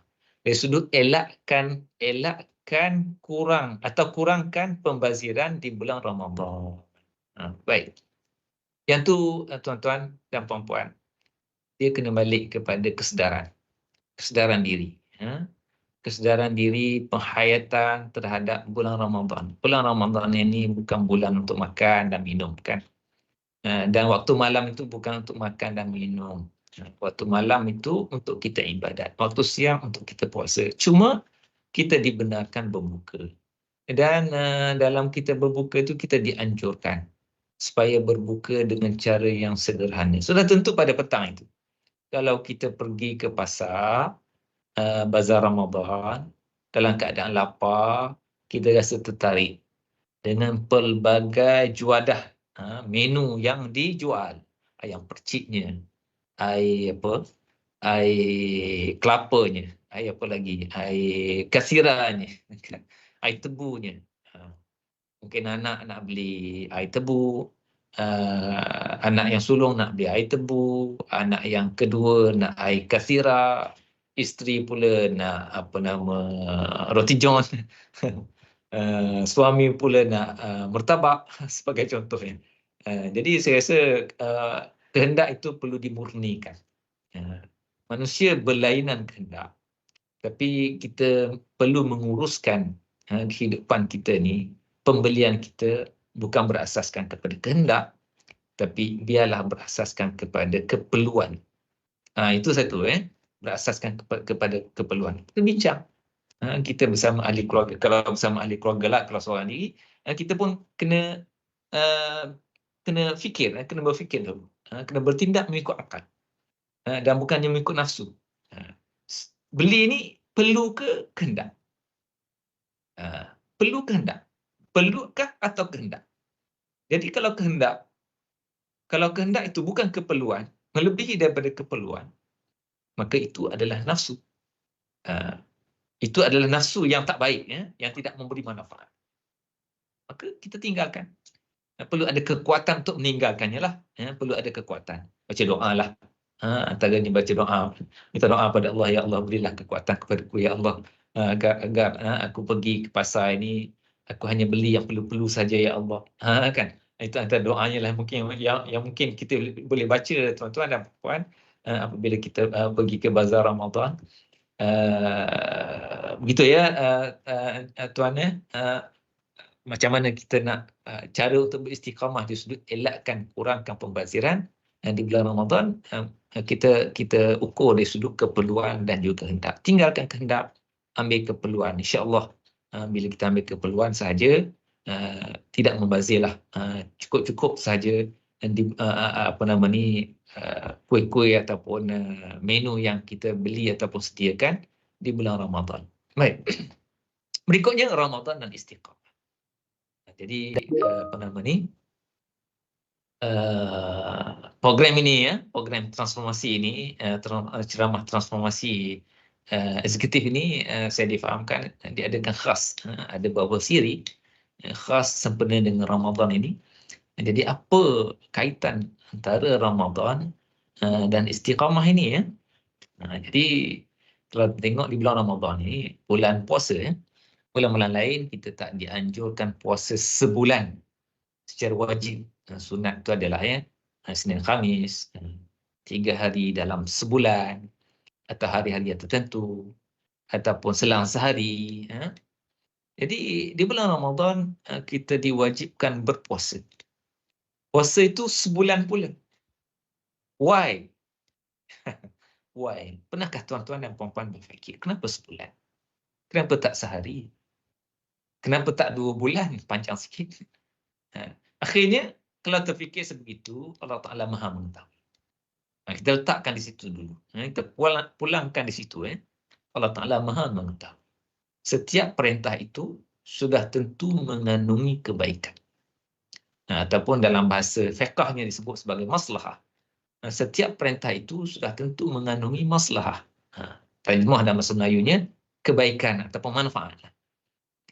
Dan setiap larangan itu sudah tentu mengandungi mafsadah, iaitu keburukan. Jadi Allah Ta'ala perintahkan kita puasa sebulan. Sebulan itu berapa? Sebulan itu dalam Islam ialah sama ada 29 atau 30 hari. Tidak lebih, tak kurang. Kalau lebih, maka kena 30 saja. Itu adalah apa namanya, hukum fiqh yang berkaitannya. Sebagai contoh, orang pergi mana? Orang pergi umrah. Berpuasa di Malaysia, beraya di Mekah. Dia sampai di sana, katakan belum beraya. Di sini puasa awal. Sampai di sana belum raya lewat. Jadi dia akan melebihi daripada 30 hari. Akan jadi 31 hari. Bagaimana? Itu perbincangan fiqh lah. Tapi dalam Islam, hanya 30 atau 29 saja. Dan tidak lebih, tidak kurang. Lebih, tak boleh. Tak perlu puasa. Kurang, kena qada. Jadi tuan-tuan dan puan-puan yang dirahmati Allah, Allah Ta'ala Maha mengetahui rahsia di sebalik puasa ini. Dan disyariatkan pula di bulan Ramadan. Dan diperintahkan selama sebulan. Kenapa sebulan? Mungkin Allah Ta'ala Maha mengetahui di sebaliknya, tapi saya fikir-fikir mungkin antaranya ialah nak mendidik kita supaya istiqamah. Dalam tempoh 30 hari ini kita buat, kan, kita buat perbuatan-perbuatan yang dianjurkan. Dalam bulan Ramadan bukan saja kita disuruh berpuasa, ya. Dalam bulan Ramadan kita digalakkan untuk menambahi yang sunat. Buat yang wajib-wajib. Yang wajib ini bukan saja di bulan Ramadan, tapi di bulan Ramadan ini ditambahi yang wajib itu dengan puasa sebulan. Yang lain-lain itu mesti kekal konsisten. Sembahyangnya, tutup auratnya. Dan di bulan Ramadan juga kita dituntut untuk meninggalkan perkara-perkara yang ditegah oleh Allah Subhanahu Wa Taala. Bukan saja di bulan Ramadan, bulan lain pun begitu juga, ya. Dan biarlah kita konsisten di bulan Ramadan dan juga bulan-bulan lain meninggalkan perkara yang ditegah oleh Allah Subhanahu Wa Taala. Tapi di bulan Ramadan ini Allah Taala menyediakan kita peluang untuk kita merubah diri kita, untuk kita berubah, untuk kita transform diri kita daripada daripada kurang baik kepada lebih baik dengan cara yang lebih mudah. Kerana apa? Kerana musuh kita itu iblis telah dilemahkan. Jadi tuan-tuan dan puan-puan yang dirahmati Allah, kenapa sebulan? Mungkin sebulan ini sebagaimana yang saya sebutkan tadi, untuk mendidik kita, melatih kita istiqamah. Bagaimana istiqamahnya? Ya, kalau sehari, kalau kita tengok pun dalam masyarakat sehari, ya, sekejap sangat, mungkin dia tak sempat untuk jadi budaya. Tapi kalau sebulan, dia mungkin bawa kepada jadi budaya dan tabiat yang memberikan kebaikan selepas itu. Yang boleh kita dengan budaya dan tabiat itu, sebab tu istiqamah itu ini juga melatih kita menjadi budaya. Budaya dan tabiat. Berbudaya dan bertabiat dengan budaya dan tabiat yang baik. Tabiat yang soleh. Ya. Jadi sebab saya sebut di sini, puasa mendidik istiqamah dalam kebaikan. Macam mana contohnya lagi, ya? Istiqamah dalam kebaikan ni. Kita bila berpuasa di siang hari. Di siang hari kita bukannya sentiasa bersama dengan manusia, kan? Kita berada di rumah, mungkin isteri kita tak ada, anak kita tak ada, sebagai contoh bagi yang sudah berkeluarga, ataupun yang seorang yang belum berkeluarga, yang tinggal seorang, apatah lagi, ya. Dalam rumah siapa tahu apa kita nak buat. Betul, kan? Orang tak tahu. Kita nak makan ke, kita nak minum ke, kita nak buat apa ke dalam rumah, orang tak tahu. Tapi siapa yang tahu, yang memantau kita? Allah Subhanahu Wa Taala. Kenapa kita tak berbuka? Ataupun ketika di office, di pejabat, di MPSA ni, boleh je kita nak berbuka, kan? Masuk tandas, minum air, boleh je. Saya ingat dulu-dulu semasa saya kecil dulu, kalau pergi ke semak-semak, saya tinggal di kampung dulu, saya orang kampung. Tinggal di, kalau pergi ke semak-semak, pokok kemunting, zaman dulu ada pokok kemunting, di kampung saya. Kita bulan puasa ni kita tengok ada ada polystyrene. Saya tak ingat polystyrene ke bekas makanan tu ada tak lagi polystyrene macam tu, zaman itu saya kurang pasti, tapi ada bekas-bekas makanan yang orang makan pada siangnya di semak-semak, kan? Jadi begitu juga kita hari ini, kita alhamdulillah tak makan, tak minum, walaupun kita boleh makan dan boleh minum selama 30 hari siangnya.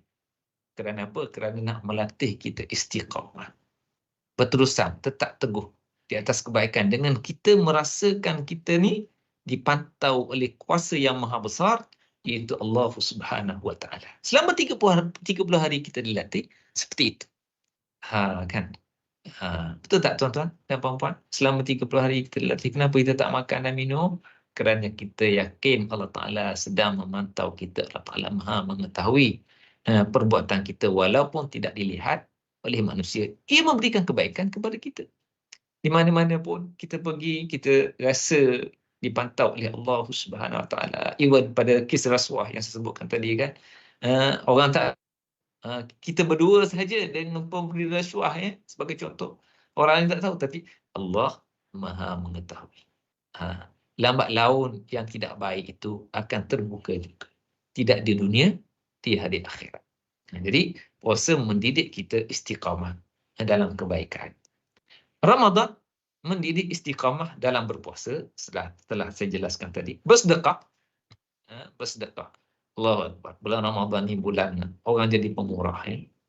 Nabi SAW sendiri pun sangat pemurah di bulan Ramadan. Nabi SAW sebagaimana hadis menyebut, hadis menyebut Nabi SAW seorang yang sangat pemurah. Kalau tuan-tuan puan-puan tengok dalam ada di kalangan rakan-rakan tuan-tuan dan puan-puan yang sangat pemurah sungguh dia, banyak dia sumbang.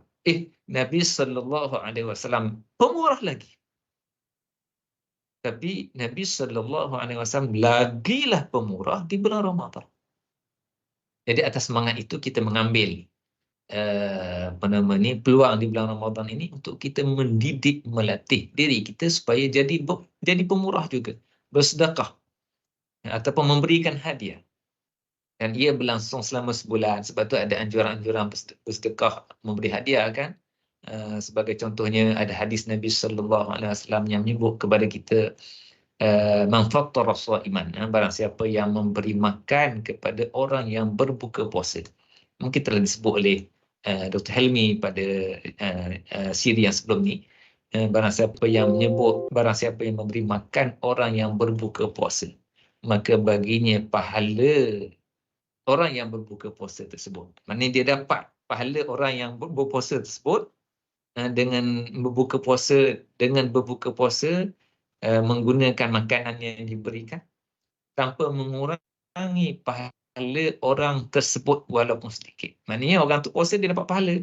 Pahalanya juga akan diperolehi, akan dapat kepada orang yang memberi makan kepada orang yang berpuasa tersebut. Ini galakan. Supaya kita menyumbang. Selama sebulan. Agar apa agaknya? Apa hikmah? Mungkin hikmahnya balik kepada istiqamah. Sebagaimana puasa tadi mendidik kita supaya rasa dipantau. Istiqamah rasa dipantau oleh Allah Subhanahu Wa Ta'ala. Dan bersedekah ini juga supaya kita istiqamah. Boleh menyumbang, bersedekah. Sudah selepas itu. Ia menjadi tabiat, masuk Syawal. Masuk Zulqa'dah, masuk Zulhijjah. Terus boleh kita menjadi seorang yang pemurah istiqamah di atas kebaikan. Baik.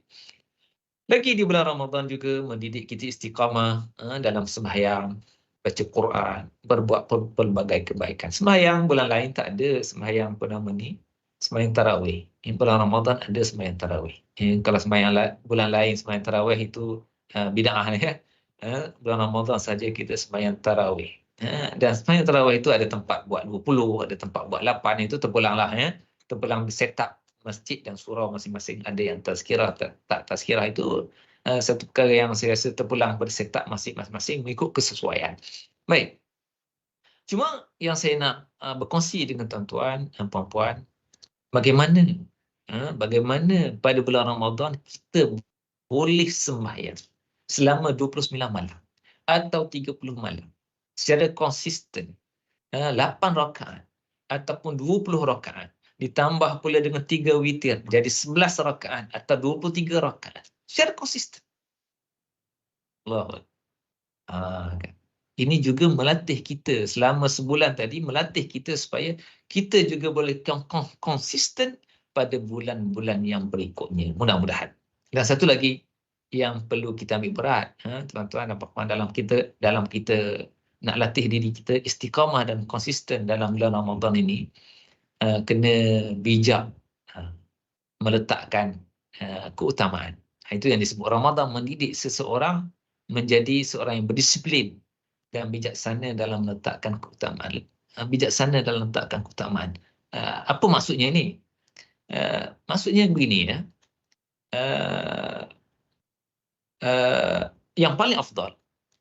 Dia ada yang paling afdal, yang afdal, yang kurang afdal, yang diutamakan, yang lebih banyak pahala, yang lebih besar pahala, kan? Yang kurang sedikit, kan? Jadi yang paling afdalnya dalam sembahyang ini ialah sembahyang apa? Sembahyang fardu. Sembahyang fardu lah yang paling banyak pahalanya. Mana nama pun fardu. Kan? Kemudian sembahyang fardu itu pula didirikan secara berjemaah. Itu lebih besar pahalanya daripada mendirikan sembahyang sunat tarawih. Jadi di samping kita sembahyang sunat tarawih, ya kita bersungguh sembahyang sunat tarawih. Kerana tak ada sembahyang tarawih di bulan-bulan lain. Dan kita nak mengambil peluang di bulan Ramadan ini.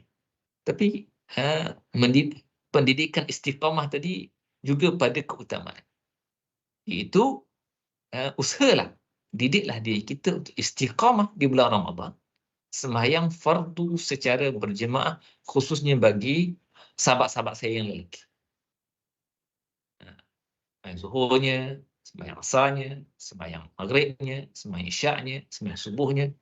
Dan antara yang mungkin dilihat sedikit kepincangannya di bulan Ramadan ialah pada sembahyang maghrib. Sembahyang maghrib ni biasa mungkin ada yang pada bulan-bulan lain boleh sembahyang secara berjemaah pada waktu maghrib. Tapi bulan Ramadan tak boleh pula. Ini satu kerugian. Jadi di bulan Ramadan juga sepatutnya kita mengambil berat tentang sembahyang maghrib secara berjemaah. Ia juga melatih kita bagaimana nak jadi istiqamah tadi. Bagaimana nak istiqamah berbuka puasa dengan dengan kadar yang bersesuaian, sebagaimana yang soalan yang ditanya tadi ya. Ia juga melatih diri kita melemahkan nafsu kita, kan? Dengan kurma sikit, 3 biji, dengan mungkinlah kuih-kuih sikit. Sebab saat itu saat kita boleh makan. Tapi kita tetap latih diri kita makan dengan bersederhana. Dan kita konsisten selama 29 hari atau 30 hari. Allah. Sangat cantik, tuan-tuan dan puan-puan yang dirahmati Allah. Pendidikan Ramadan ini. Setengah menyebut madrasah Ramadan. Mendidik kita. Mendidik kita, madrasah itu apa? Sekolah. Mendidik kita supaya kita menjadi, dalam konteks yang saya bincangkan ini, istiqamah. Berbuka pun ajar kita istiqamah. Istiqamah dalam mengawal nafsu kita. Istiqamah dalam mengawal nafsu kita dengan makan dengan cara yang sederhana. Jadi saya bincang apa tadi? Bijaksana dalam meletakkan keutamaan, ya. Jadi kita kena bijaksana, dahulukan yang lebih afdal ini. Utamakan sembahyang jemaah, pastikan sembahyang jemaah kita, sembahyang fardu kita yang 5 itu secara berjemaah khususnya bagi yang lelaki. Kemudian kita tambah yang sunat, iaitu sembahyang tarawih. Kemudian satu lagi yang berkaitan dengan keutamaannya, di situ saya sebut kenapa Lailatul Qadar. Kenapa Lailatul Qadar ni di penghujung? Kenapa Lailatul Qadar di penghujung? Kenapa tak Lailatul Qadar ni pada 10 yang pertama? Ini mengikut pendapat ramai lah, pendapat jumhur ulama. Mengatakan bahawa Lailatul Qadar itu berada pada 10 malam yang terakhir. Di sana telah hadiskan, taharrau Lailatul Qadri fil ashril awakhiri min Ramadan. Burulah kamu Lailatul Qadar pada 10 malam yang terakhir daripada Ramadan. Dan di sana ada yang hadis yang lebih spesifik lagi, taharrau Lailatul Qadri fil witri. Burulah kamu malam qadar itu pada malam-malam ganjil daripada 10 yang terakhir. Fil witri fil ashril awakhir min Ramadan. Pada malam-malam ganjil daripada 10 yang terakhir daripada Ramadan. Apa hikmatnya? Allah Ta'ala jadikan malam qadar itu pada 10 malam yang terakhir. Tak diberitahu pula malam apa. Kan? Allah. Jadi ini juga mungkin antara hikmahnya adalah untuk melatih kita supaya berterusan, konsisten, buat kebaikan. Amal kita dari awal Ramadan, makin kita teruskan, makin masuk fasa yang berikutnya, makin ditingkatkan. Bukannya makin leceh. saya tengok 2-3 hari ini, Allahu Akbar, fenomena biasa dalam masyarakat. 2-3 hari ini fenomena biasa yang perlu diubah, membiasakan yang membetulkan yang biasa, membetulkan yang biasa dan membiasakan yang betul, membiasakan yang betul dan membetulkan yang biasa, membetulkan biasa dan membiasakan yang betul. Jadi perkara ini ialah bila berjaya kita ubah tu, wallahu alam lah, tapi kita semua perlu berusaha lah untuk berubah. Kita tengok apabila di penghujung fasa yang pertama, 1/3 yang pertama, orang mula makin kurang, kehidupan sebahagiannya mula berbalik pada asal, dan semakin hujung semakin kurang, pada 10 yang terakhir pun kurang juga. Ini satu kerugian, sangat-sangat rugi, kerana tidak memahami keutamaan. Mungkin Allah Ta'ala rahsiakan waktunya bila Lailatul Qadar itu yang ibadatnya khairun min alfi syahr, lebih baik daripada 1000 bulan, dan berada di hujung-hujung Ramadan adalah kerana tadi proses mendidik diri kita supaya berterusan mencarinya, sehingga kita juga berterusan berada dalam kebaikan. Baik, panjanglah saya menyebut tentang Ramadan ini, dan saya rasa banyak lagi penjelasan ataupun penerangan ataupun perkongsian kaitan kelebihan-kelebihan Ramadan, tuan-tuan dan puan-puan yang dirahmati Allah, untuk kita ketahui dan hayati di luar sana. Cuma fokus saya pada perkongsian pagi ini adalah berkaitan dengan istiqamah tadi. Jadi dengan kita berterusan melaksanakan ibadat sembahyang mengikut waktunya, mengikut kesesuaiannya, kemudian juga berbuat kebaikan, sedekah tadi, juga baca Quran. Baca Quran secara berterusan. Jadi saya, tuan-tuan dan puan-puan yang dirahmati Allah, ambillah peluang. Saya menasihatkan diri saya dan tuan-tuan dan puan-puan sekalian, kita ambillah peluang pada bulan Ramadan ini, kita kurangkan percakapan kita. Ya, bercakap tu perlu, perkara-perkara yang perlu kita bercakap, ya. Tapi kurangkan pada yang tak perlu. Dan kita hiasi yang kurang bercakap tadi, kita hiasi dengan bacaan Quran, zikir, taubat, istighfar, taubat pada Allah. Khususnya bacaan Quran ni. Jadi ialah nak konsisten tu bukan senang juga, ya. Nak istiqamah tu bukan senang. Carilah jalan untuk kita istiqamah. Kalau orang tu dapat khatam satu Quran 1 bulan, okey, ya, alhamdulillah. Kalau mungkin ada yang mampu khatam 2 kali dalam sebulan, terpulang. Itu mengikut kemampuan masing-masing. Kalau tak mampu pun separuh Al-Quran, terpulang. Atau tak mampu separuh pun 1 juzuk daripada Al-Quran pun terpulang, tapi biarlah kita ada target. Ada target yang tertentu untuk kita capai, dan kita laksanakan mengikut kemampuan kita di bulan Ramadan ini. Mudah-mudahan ianya menjadi tabiat yang baik kepada kita di bulan-bulan yang seterusnya. Okey, baik, next. Okey, sebagai kesimpulan daripada Ramadan tadi, ya. Jadilah seorang yang istiqamah di bulan Ramadan, ya. Bulan perubahan, bulan transformasi, dan bulan untuk melahirkan insan bertakwa. Dan untuk menjadi insan yang bertakwa ni, tuan-tuan dan puan-puan, perlu melalui proses yang berterusan. Bukan sekali je, dia kena berterusan. InsyaAllah dengan berterusan itu kita dapat mengubah, memperbaiki, mengupgrade diri kita ke arah yang lebih baik. Baik, next. Ya, pukul kita 11.14, ya, ada lebih kurang. Okay. Saya berkongsi dengan tuan-tuan lebih kurang 20 minit ataupun 30 minit saja lagi, ya. Baik. Pelbagai bentuk kejayaan dengan istiqamah, ya. Kejayaan membina keluarga, kalau kita ada istiqamah, insya-Allah kita akan memperolehi kejayaan sebagaimana ayat-ayat Al-Quran yang telah saya bacakan di awal tadi, ya. Dikurniakan kejayaan hakiki akhirat. Dan juga kejayaan dunia, ya. Dengan istiqamah kita bukan saja mendapat kejayaan akhirat, bahkan mendapat kejayaan dunia. Contohnya, kejayaan membina keluarga bahagia. Ia perlu pada istiqamah. Istiqamah seorang suami dalam melaksanakan tugasnya, ya. Bukan senang juga, kan, sebagai seorang suami, mereka yang ada pengalaman jadi suami, kan, sebagai seorang isteri, ya, bukan senang untuk mengekalkan, untuk membina sebuah keluarga bahagia. Sudah tentu ada cabaran-cabarannya. maka kita kena istiqamah dalam berkomunikasi dan komunikasi yang baik, istiqamah dalam mencari rezeki bagi suami untuk membiayai keluarga, kan. Bagi isteri, istiqamah dalam menyantuni dan menghiasi diri untuk suami, kan.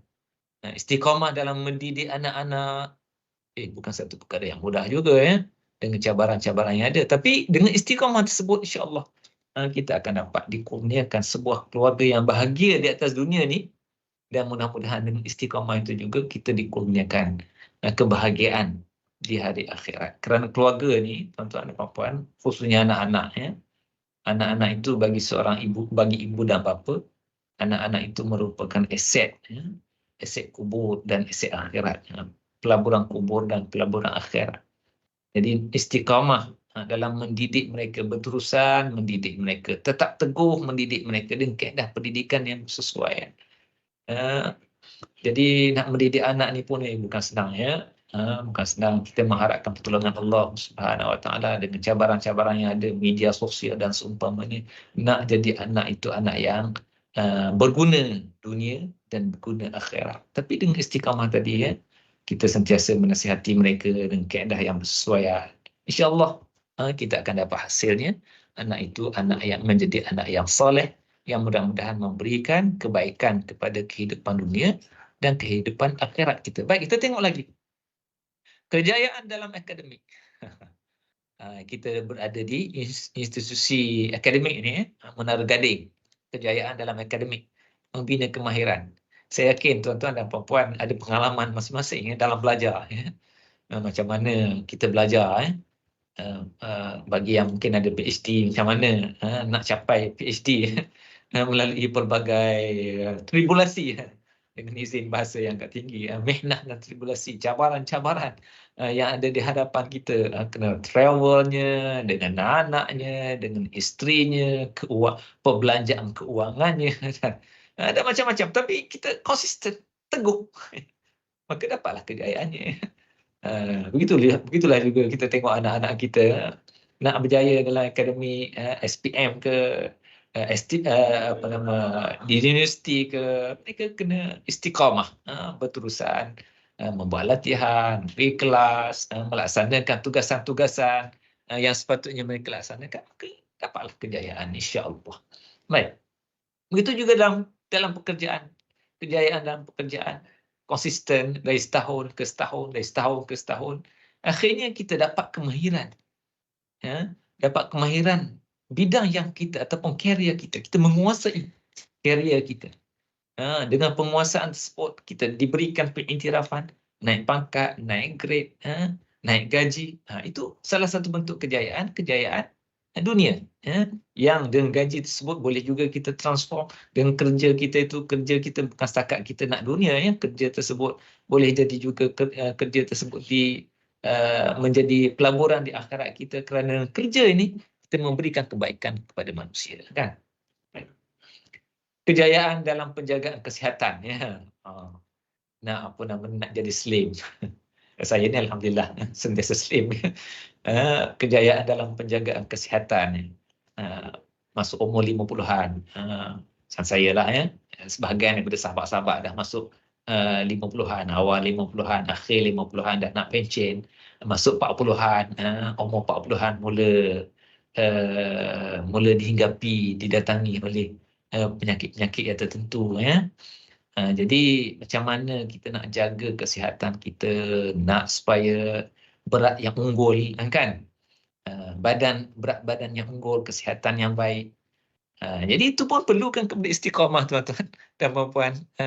Ialah kalau mengikut nafsu kita nak makan sedap, ya, tapi untuk mendapat kejayaan dari sudut kesihatan perlukan istiqamah. Orang yang nak slim, ya, macam mana dia kena jaga makanan dia, kan, ambil banyak mana kadar kalorinya, whatever lah, itu adalah masing-masing panduan masing-masing lah, ya.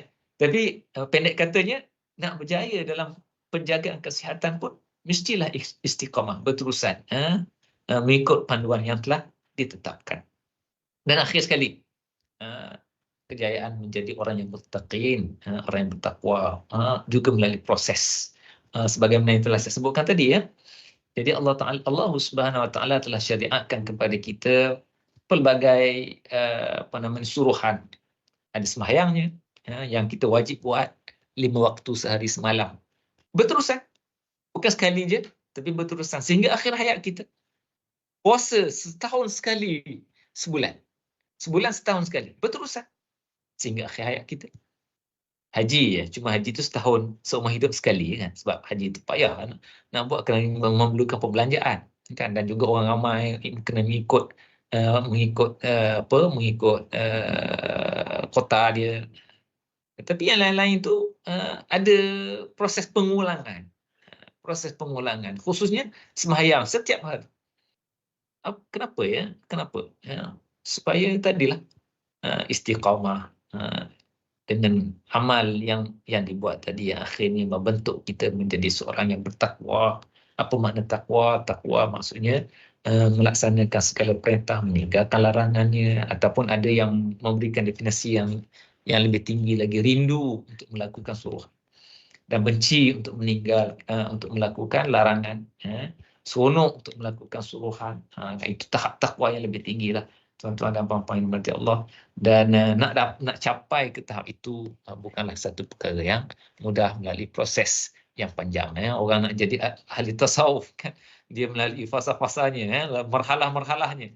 Begitulah juga kita nak jadi seorang yang muttaqin ini, yang menjadi ukuran kepada ahli syurga ini. Inna akramakum indallahi atqakum. Allah Ta'ala menyebut dalam satu ayat, sesungguhnya manusia yang paling mulia di sisi Allah ialah yang paling bertakwa. Jadi takwa ini sangat penting, tuan-tuan dan puan-puan yang dirahmati Allah. Usahalah secara berterusan untuk melahirkan, menjadikan kita seorang yang muttaqin. InsyaAllah kita selamat dunia dan akhirat. Silakan next slide.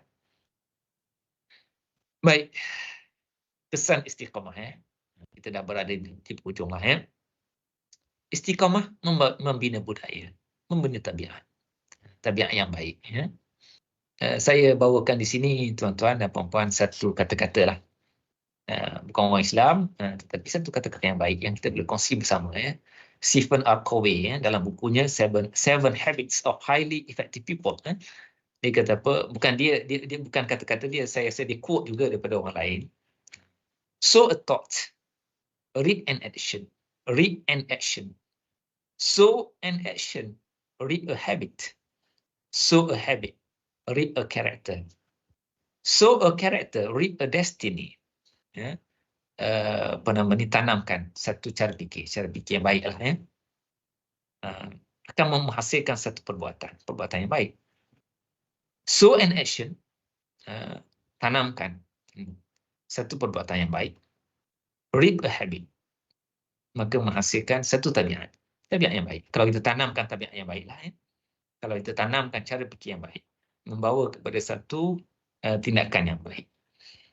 Kemudian kita tanamkan tindakan yang baik, membawa kepada habit yang baik. So a habit, reap a character. Tanamkan habit yang baik, membawa kepada sifat yang baik. Kita bersifat, berbudaya dan budaya yang baik. Sebagai contoh yang mudah kita seorang yang merasakan penting bercakap benar. Satu yang keji pada pandangan kita, cara fikir kita. Satu yang keji bercakap bohong. Maka orang yang macam ni, dia akan sentiasa bercakap benar. Maka bercakap benar itu apa? Read and action. Dia akan bertindak dengan bercakap benar. Sow an action, reap a habit. Dengan dia buat itu, berterusan cakap benar, maka dia membentuk habit. Tabiatnya cakap benar. Sow a habit, reap a character. Dia bertabiat dengan cakap benar, maka karakternya, sifatnya adalah orang yang bercakap benar. Berbeza dengan orang yang cara fikir tak apa, nipu tak apa, bahkan menipu tu penting agaknya kan. Setengah berfikir seperti itu, kita perlu menipu untuk hidup kan. Tak kisahlah apa-apa pun, yang penting kita nak dapatkan apa yang kita nak dapat. Dengan cara tipu pun tak kisah. So a thought, read an action. Maka dia menipu. So an action, jadi dah banyak kali tipu kan. Rip a habit. Dia jadi tabiat. Tak menipu sehari dah rasa tak senang dulu. So a habit, rip a character. Bila dah jadi tabiat itu, dah sifatnya dikenali sebagai seorang penipu. Rip a destiny, so a character, rip a destiny. Dan dengan tabiatnya, dengan sifatnya yang sudah dikenali sebagai seorang penipu, rip a destiny lah. Maka dia akan dapat hasilnya lah.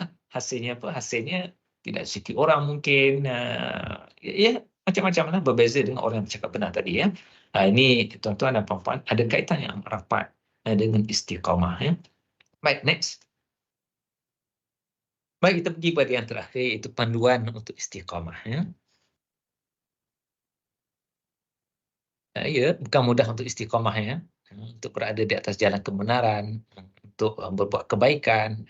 Jadi apa panduannya? Antaranya saya bawakan hadis Nabi sallallahu alaihi wasallam, an Abi Hurairah radhiyallahu anhu 'anil Nabi sallallahu alaihi wasallam qala inna ad-din yusrun wa lan yushadda ad-din ahadun illa ghalabah fasaddidu wa qaribu wa abshiru wasta'inu bil ghadwati war rawhati wa syai'un min ad-duljah wa fi lafzin wal qasda tablughu. Yang bermaksud daripada Abu Hurairah radhiyallahu anhu daripada Nabi sallallahu alaihi wasallam. Daripada Nabi sallallahu alaihi wasallam, baginda bersabda, sesungguhnya agama itu mudah.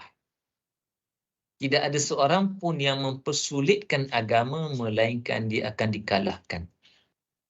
Maka luruslah dalam beramal. Dekatilah tingkat kesempurnaan. Dan berikanlah kabar gembira.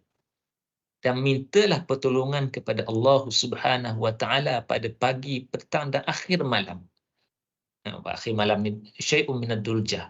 Hari ini kita bersahur bersahur itu pada waktu yang sangat mustajab untuk kita doa itu berdoa dan istighfar pada waktu sahur, syai'un minad duljah Pada lafaz yang lain disebut bersederhanalah. Yakni tidak berlebihan. Bersederhanalah. Nescaya kalian akan sampai pada tujuan. Jadi dalam nak istiqamah ini kena bijaksana lah kena bijaksana. Dalam Islam kita tunaikan yang wajib-wajib. Yang wajib mesti ditunaikan, yang tu tak ada kompromi. Begitu juga yang berkaitan kehidupan dunia kita, yang kewajipan itu tak ada kompromi. Mesti ditunaikan dengan sebaik mungkin. Adapun yang tambahan, yakni al-qasdu tablugh. Al-qasda tablugh. Bersederhanalah nescaya kalian akan sampai. Adapun yang tambahan, yang sunat-sunat itu buat mengikut kemampuan, mengikut kadarnya, sedikit demi sedikit, sedikit kan. Sedikit lama-lama jadi bukit. Itu pepatah Melayu kan. Baik, next ya. Hadis Nabi sallallahu alaihi wasallam yang lain. Ya ayyuhan nas, khudhu minal a'mali ma tutiqun. Fa inna Allah azza wa jalla la yamallu hatta tamallu. Wa inna ahabbal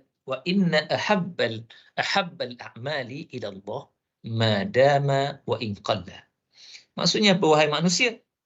Lakukanlah amalan mengikut keupayaan kamu. Sesungguhnya Allah tidak jemu sehinggalah kamu jemu.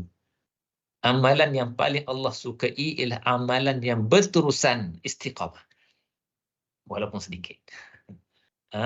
Amalan, saya ulang amalan yang paling Allah sukai ialah amalan yang berterusan walaupun sedikit. Yakni berterusan itu apa? Istiqamah. Teguh di atas kebaikan yang kita buat itu.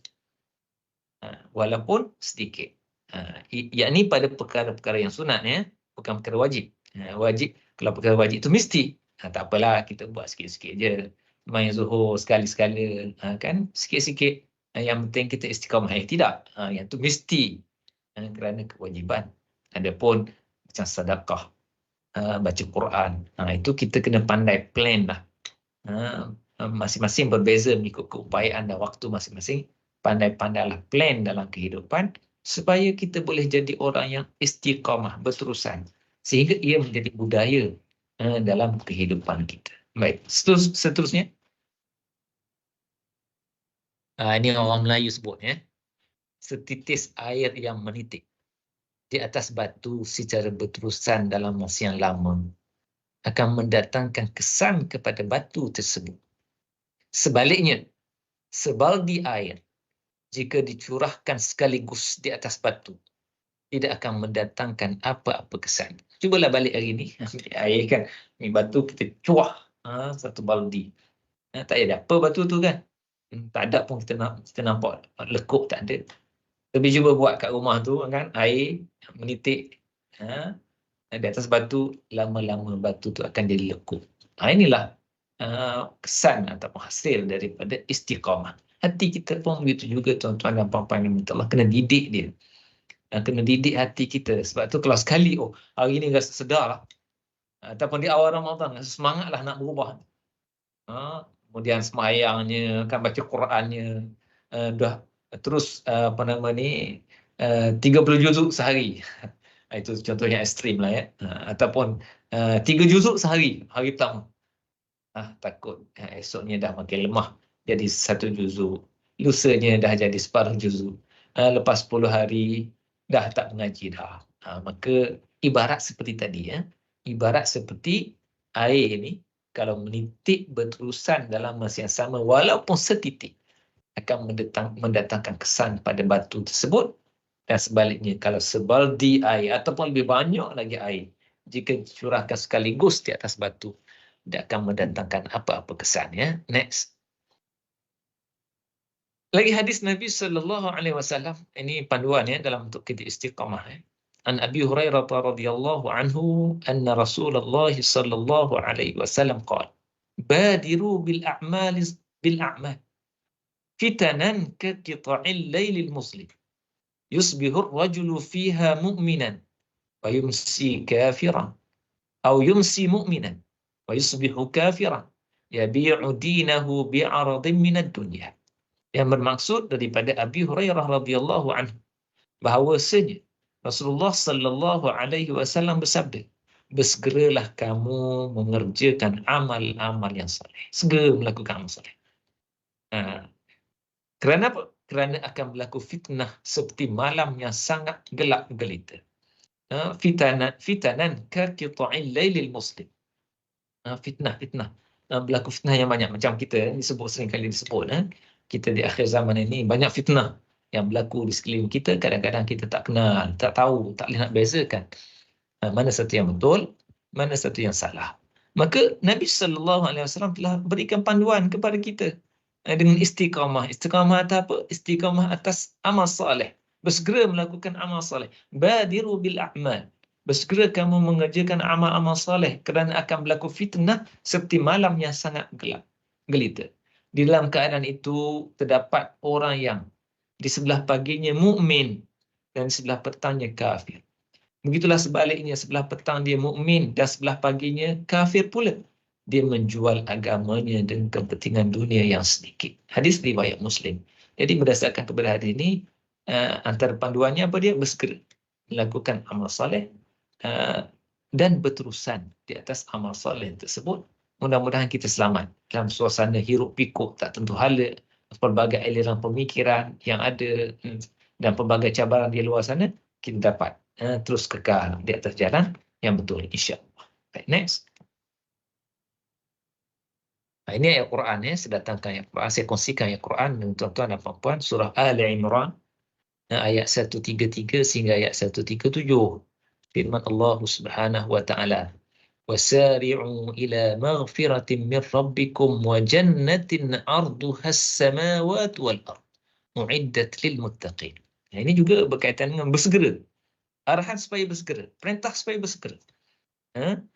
الذين ينفقون في السراء والضراء والكاظمين الغيظ والعافين عن الناس والله يحب المحسنين الذين إذا فعلوا فاحشة أو ظلموا أنفسهم ذكروا الله فاستغفروا لذنوبهم ومن يغفر الذنوب إلا الله ولم يصروا على ما فعلوا وهم يعلمون. Yang bermaksud, dan segeralah kamu kepada mengerjakan amal-amal yang baik. Jadi nak bina istiqamah macam mana? Bersegera, jangan tangguh-tangguh. Bersegeralah kamu kepada mengerjakan amal-amal yang baik untuk mendapat keampunan daripada Tuhan kan. Jadi kita ni tuan-tuan, bila bangun pagi, kita harus sewajibnya kita bersyukur pada Allah Subhanahu Wa Taala. Senyumnya kalau kita pergi ceramah-ceramah motivasi, selalunya ahli motivator akan suruh apa, akan anjurkan apa, pagi-pagi senyum tuan-tuan kan. Bangun pagi senyum kan. Jadi itu sebenarnya satu yang betul satu yang betul. Sebelum tidur, kita tidur dalam keadaan kosong, maafkan orang, bangun pagi dalam keadaan senyum. Kenapa senyum? Syukur pada Allah. Syukur pada Allah Subhanahu Wa Taala kerana menghidupkan kita kembali selepas mematikan kita. Kerana mati kecil itu tidur kan. Setelah mematikan kita, kita hidup kembali. Kerana apa? Kerana dengan hidupnya kita masih berpeluang untuk melakukan dua perkara. Perkara pertama, kebaikan. Melakukan amalan kebaikan. Mudah-mudahan dengan amalan kebaikan yang kita buat itu akan menghapuskan dosa-dosa kita. Dan yang kedua, dengan hidupnya kita itu, kita masih berpeluang bertaubat kepada Allah Subhanahu Wa Taala. Kalau mati dah habislah peluang kita. Tertutup dah peluang kita. Jadi syukur pada Allah, senyumlah pada waktu pagi dan berazamlah pada waktu pagi tersebut bila kita bangun untuk kita gunakan pada hari tersebut, kita gunakan hari tersebut, kita isikan hari tersebut dengan kebaikan insya-Allah. Dan segeralah kamu kepada mengerjakan amal-amal yang baik untuk mendapat keampunan dari Tuhan kamu dan mendapat syurga yang bidangnya seluas segala langit dan bumi. Jadi di sini Allah Taala mengajar kita meletakkan matlamat. Meletakkan matlamat. Matlamatnya apa? Mendapat redha Allah. Dengan redha Allah itu dapat apa? Dapat syurga. Yang syurganya bagaimana? Seluas segala langit dan bumi. Hari ini orang semua nak rumah besar. Nak ladang-ladang, kebun dan seumpamanya. Cuba tanya, ada tak orang tak nak? Semua nak. Berebut-rebut sehingga berbalah, bergaduh, berdengki, iri hati, berbunuhan. Allah. Tapi ramai yang lupa sesungguhnya di sana Allah Ta'ala sediakan kebun-kebun yang luas. Gimana? Syurga Allah Subhanahu Wa Taala. Dengan cara mana? Bersegera melakukan amal saleh. Istiqamah di atas amal saleh. Istiqamah di atas taubat dan minta keampunan daripada Allah Subhanahu Wa Taala. Nescaya akan dapat syurga yang bidangnya seluas segala langit dan bumi. Yang disediakan bagi orang-orang yang bertakwa. Itu orang-orang yang mendermakan harta. Orang yang bertakwa tu bagaimana? Ini kita nak tengok ni. Amal saleh, antara amal saleh yang dianjurkan untuk jadi orang yang bertakwa ni. Kerana bertakwa itu, bila bertakwa orang tu akan dapat masuk syurga, dapat ridha Allah.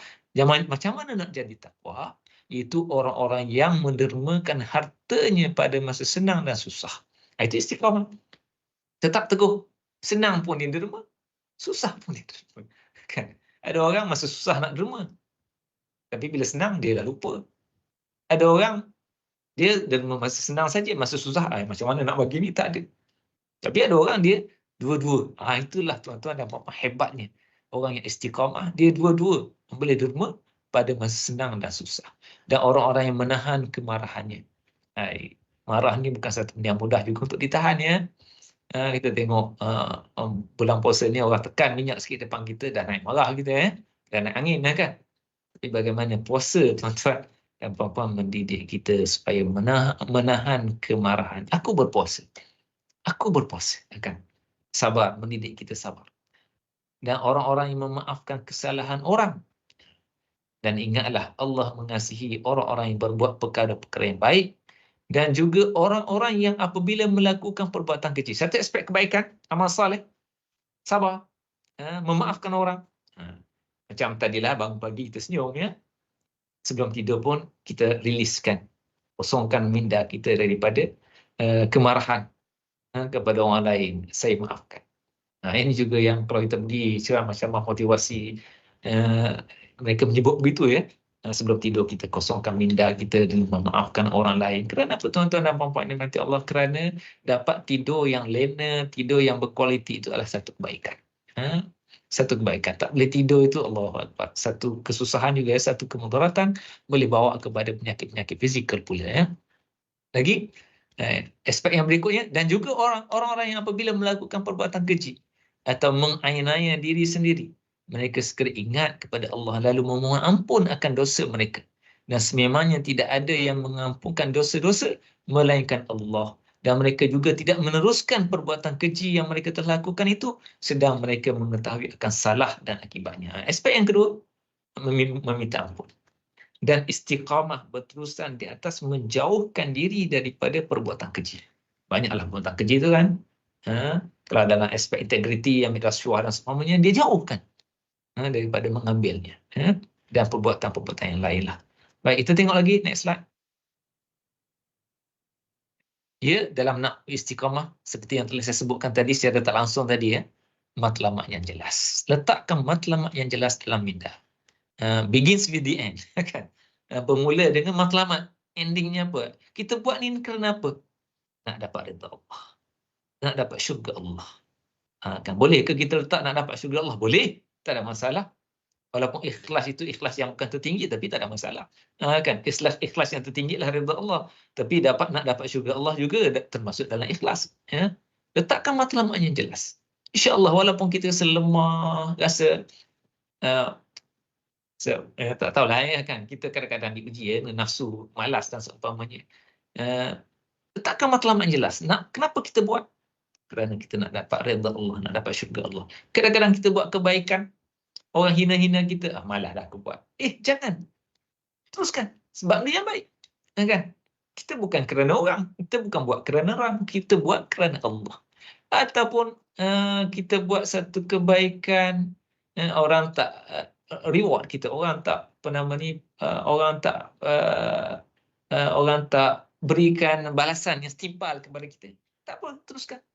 Bukanlah kita buat untuk orang, kita buat untuk Allah, kerana Allah mencari kebaikan yang dijanjikan di sisi Allah Subhanahu Wa Taala. Biar ada matlamat yang jelas. Kalau kita ada matlamat yang jelas, tuan-tuan, apa-apa saya yakin kita akan berterusan dalam melakukan kebaikan walaupun kita keseorangan. Inilah teguh ni, teguh berprinsip ni dalam perkara yang disepakati ni, walaupun keseorangan, tapi kerana ada matlamat yang jelas tadi, kita tetap teguh di atas prinsip yang benar tadi. Next. Sabar. Ini sudah tentulah dalam nak istiqamah mestilah sabar. Allah Subhanahu Wa Taala pun ada menyebut kepada kita dalam satu ayat, dan banyak lagi ayat yang lain yang berkaitan dengan sabar ini. Antaranya saya bawakan di sini, am hasibtum an tadkhulul jannah walamma ya'lamillahu alladhina jahadu minkum wa ya'lamas sabirin. Adakah kamu menyangka bahawa kamu akan masuk syurga padahal belum lagi nyata kepada Allah wujudnya orang-orang yang berjihad, yakni berjuang bersungguh-sungguh di antara kamu, dan belum nyata lagi wujudnya orang-orang yang sabar, tabah, cekal hati dalam perjuangan. Kita diuji dalam kehidupan kita, kita diuji dengan pelbagai ujian untuk melihat apa? Kesabaran. Sabar dalam melaksanakan ketaatan, sabar dalam menjauhi maksiat, sabar dalam menghadapi pelbagai musibah dalam kehidupan kita. InsyaAllah kalau kita bersabar, kita boleh jadi seorang yang istiqamah. Baik, next. Lagi lain-lain panduan khauf dan raja. Apa makna khauf? Rasa takut pada Allah. Yang kedua, raja. Dia kena datang sekali. Kalau takut, tak ada raja, tak jadi juga. Raja itu harap. Takut dan harap. Takut pada seksaan, takut pada muka, harap pada redha, harap pada dapat balasan yang baik, dapat syurga. Ikhlas. Ikhlas ini sangat pentinglah. Kita buat kerana Allah. Nescaya kita ada kekuatan. Kita ada kekuatan. Buat kerana Allah. Kita akan ada kekuatan, tuan-tuan dan puan-puan mati Allah, kalau kita buat sesuatu kerana Allah Subhanahu Wa Taala, bukan kerana pujian, bukan kerana manusia, bukan kerana reward dunia. Tapi kalau kita buat kerana Allah, kita buat sebaik mungkin, insya-Allah Allah Taala Maha Adil. Kita juga dapat yang dunia, insya-Allah.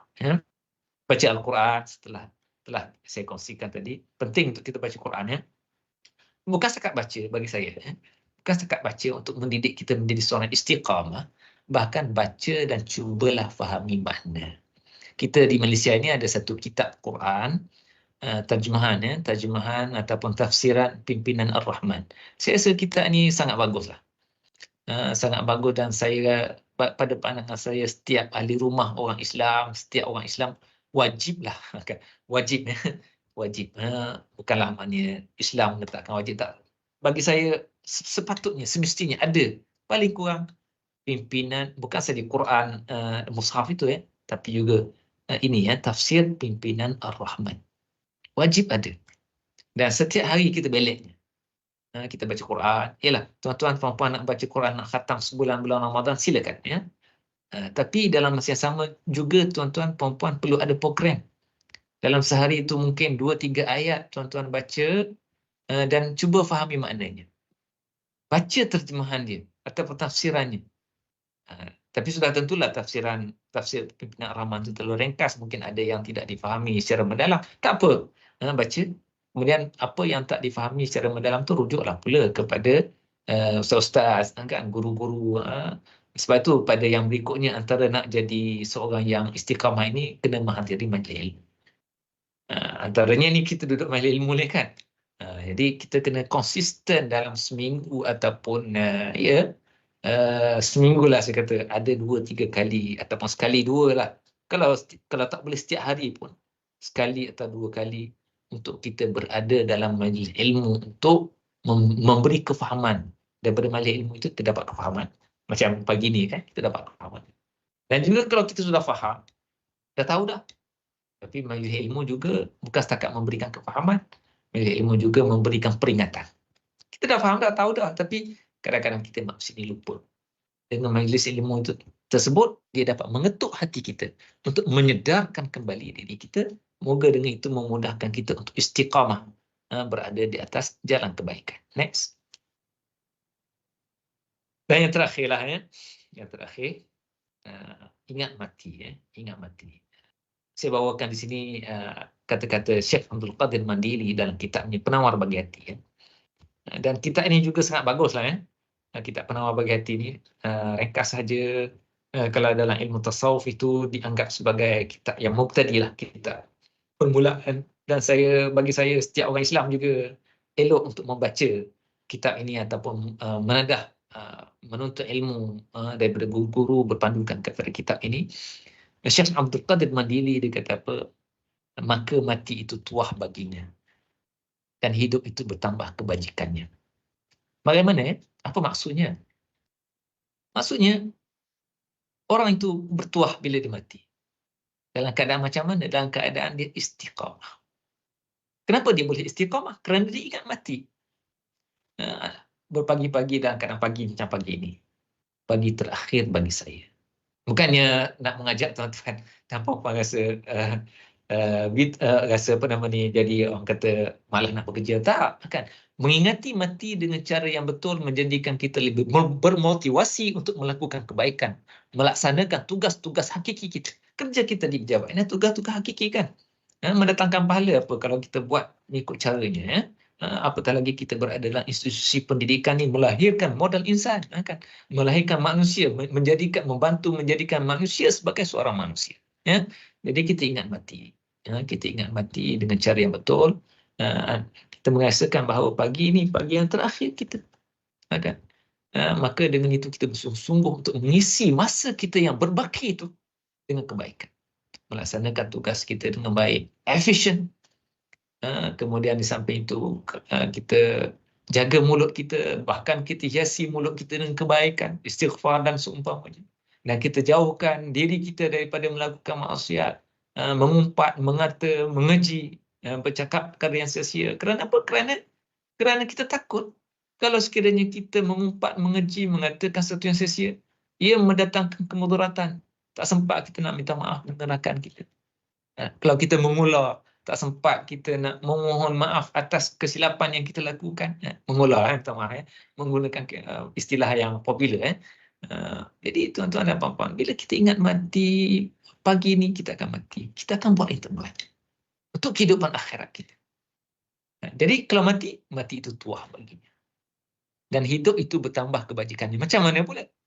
Petang hidup lagi, Alhamdulillah. Ada lagi Alhamdulillah, hidup lagi petang ini. Saya bersyukur pada Allah SWT kerana dengan ingatnya mati pagi tadi, saya telah berbuat baik dan dapat meminimalkan mungkin kejahatan. Maka pada petang tersebut, dia juga merasakan seperti itu. Lalu dia berbuat kebaikan sebanyak mungkin sebagaimana di waktu pagi ini. Dan menjauhi maksiat seminimal mungkin sebagaimana di waktu pagi ini. Maka kalau dia mati pada waktu petang itu, matinya dalam keadaan bertuah. Tetapi kalau dia terus hidup hidupnya itu bertambah dalam keadaan kebajikan. Begitulah malamnya, begitulah pagi besoknya, begitulah petangnya, begitulah malamnya. Allahu Akbar, tuan-tuan dan puan-puan yang dirahmati Allah. Orang yang semacam ini orang yang akan sentiasa istiqamah, berpegang teguh di atas prinsip yang benar, di atas perbuatan yang benar. Kerana apa? Kerana diingat akan kematian. Kerana kematian itu, dengan kematian itu tamatlah kehidupannya di atas muka bumi dan bermulalah fasa yang berikutnya, itu fasa hisab, perhitungan apa yang dibuat ketika hidup di atas dunia ini. Baik, berikutnya panduan untuk kejayaan dunia dan akhirat ni sebagai apa nama ni, sebagai ekstra je lah ya tuan-tuan dan puan-puan, untuk tuan-tuan dan puan-puan baca dalam surah apa nama ni, surah Al-Mu'minun. Allah Ta'ala sediakan kepada kita panduan untuk menjadi orang-orang yang berjaya. Qad aflahal mu'minun. Dan banyak lagi lah dalam Quran, bahkan di awal surah Baqarah pun Allah Ta'ala telah menyediakan kepada kita panduan untuk jadi orang-orang yang berjaya. Jadi ambillah panduan tersebut untuk menjadi seorang yang berjaya dalam kehidupan dunia dan akhirat. Konsistenlah dengan segala anjuran yang telah disebutkan dalam Al-Quran Karim, yang disebutkan oleh hadis-hadis Nabi sallallahu alaihi wasallam, resipi-resipi untuk menjadi seorang yang berjaya dan konsisten istiqamah melaksanakan resipi tersebut. Mudah-mudahan kita akan jadi orang yang berjaya, insya-Allah. Next. Dan satu lagi yang terakhir ialah banyakkan doa lah. Doa agar kita tetap istiqamah dalam memegang teguh agama Islam yang sesuai dengan syariat yang benar dan dalam melakukan kebaikan. Kerana apa? Kerana sudah tentu ya. Tadi saya banyak kali dah sebut kita ada cabaran-cabarannya. Kadang-kadang kita tak kuat, maka kita perlu doa, banyakkan doa kepada Allah Subhanahu Wa Taala. Semoga Allah Taala memelihara kita agar kita sentiasa berada di atas jalan kebenaran. Sebagaimana contohnya doa ini ya, Rabbana la tuzigh qulubana ba'da idh hadaitana wa hab lana min ladunka rahmah innaka antal wahhab. Wahai Tuhan kami, janganlah Engkau jadikan hati kami condong kepada kesesatan sesudah Engkau beri petunjuk kepada kami, dan kurniakanlah kepada kami rahmat dari sisi Engkau, kerana sesungguhnya Engkaulah Maha Pemberi kurnia. Surah Ali Imran ayat 8. Berikutnya. Habis ya, terima kasih. Saya serahkan kembali kepada pengerusi, Puan Khair Nurul. Silakan. Alhamdulillah, terima kasih diucapkan kepada Dr. Tuan Siti atas perkongsian sebentar tadi. Semoga dengan perkongsian dan penerangan tersebut dapat memberi gambaran yang jelas kepada kita semua. Saya buka untuk kalau ada siapa-siapa nak tanya soalan. Ada soalan? Nanti kita sudahi dengan doa, Puan ya, insya-Allah. Boleh? Kalau tak ada soalan lah. Kalau tak ada soalan, kita sudahi dengan doa lah. Tak ada rasanya. Saya nak minta buka kamera kejap semua. Boleh tak nak ambil gambar?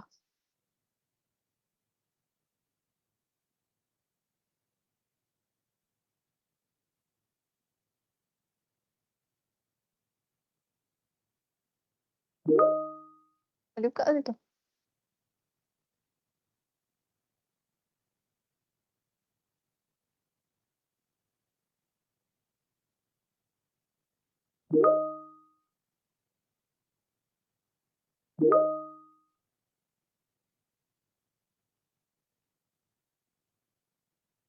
Sementara itu kalau kita berdoa dulu boleh ke? Boleh. Okey. Bismillahirrahmanirrahim.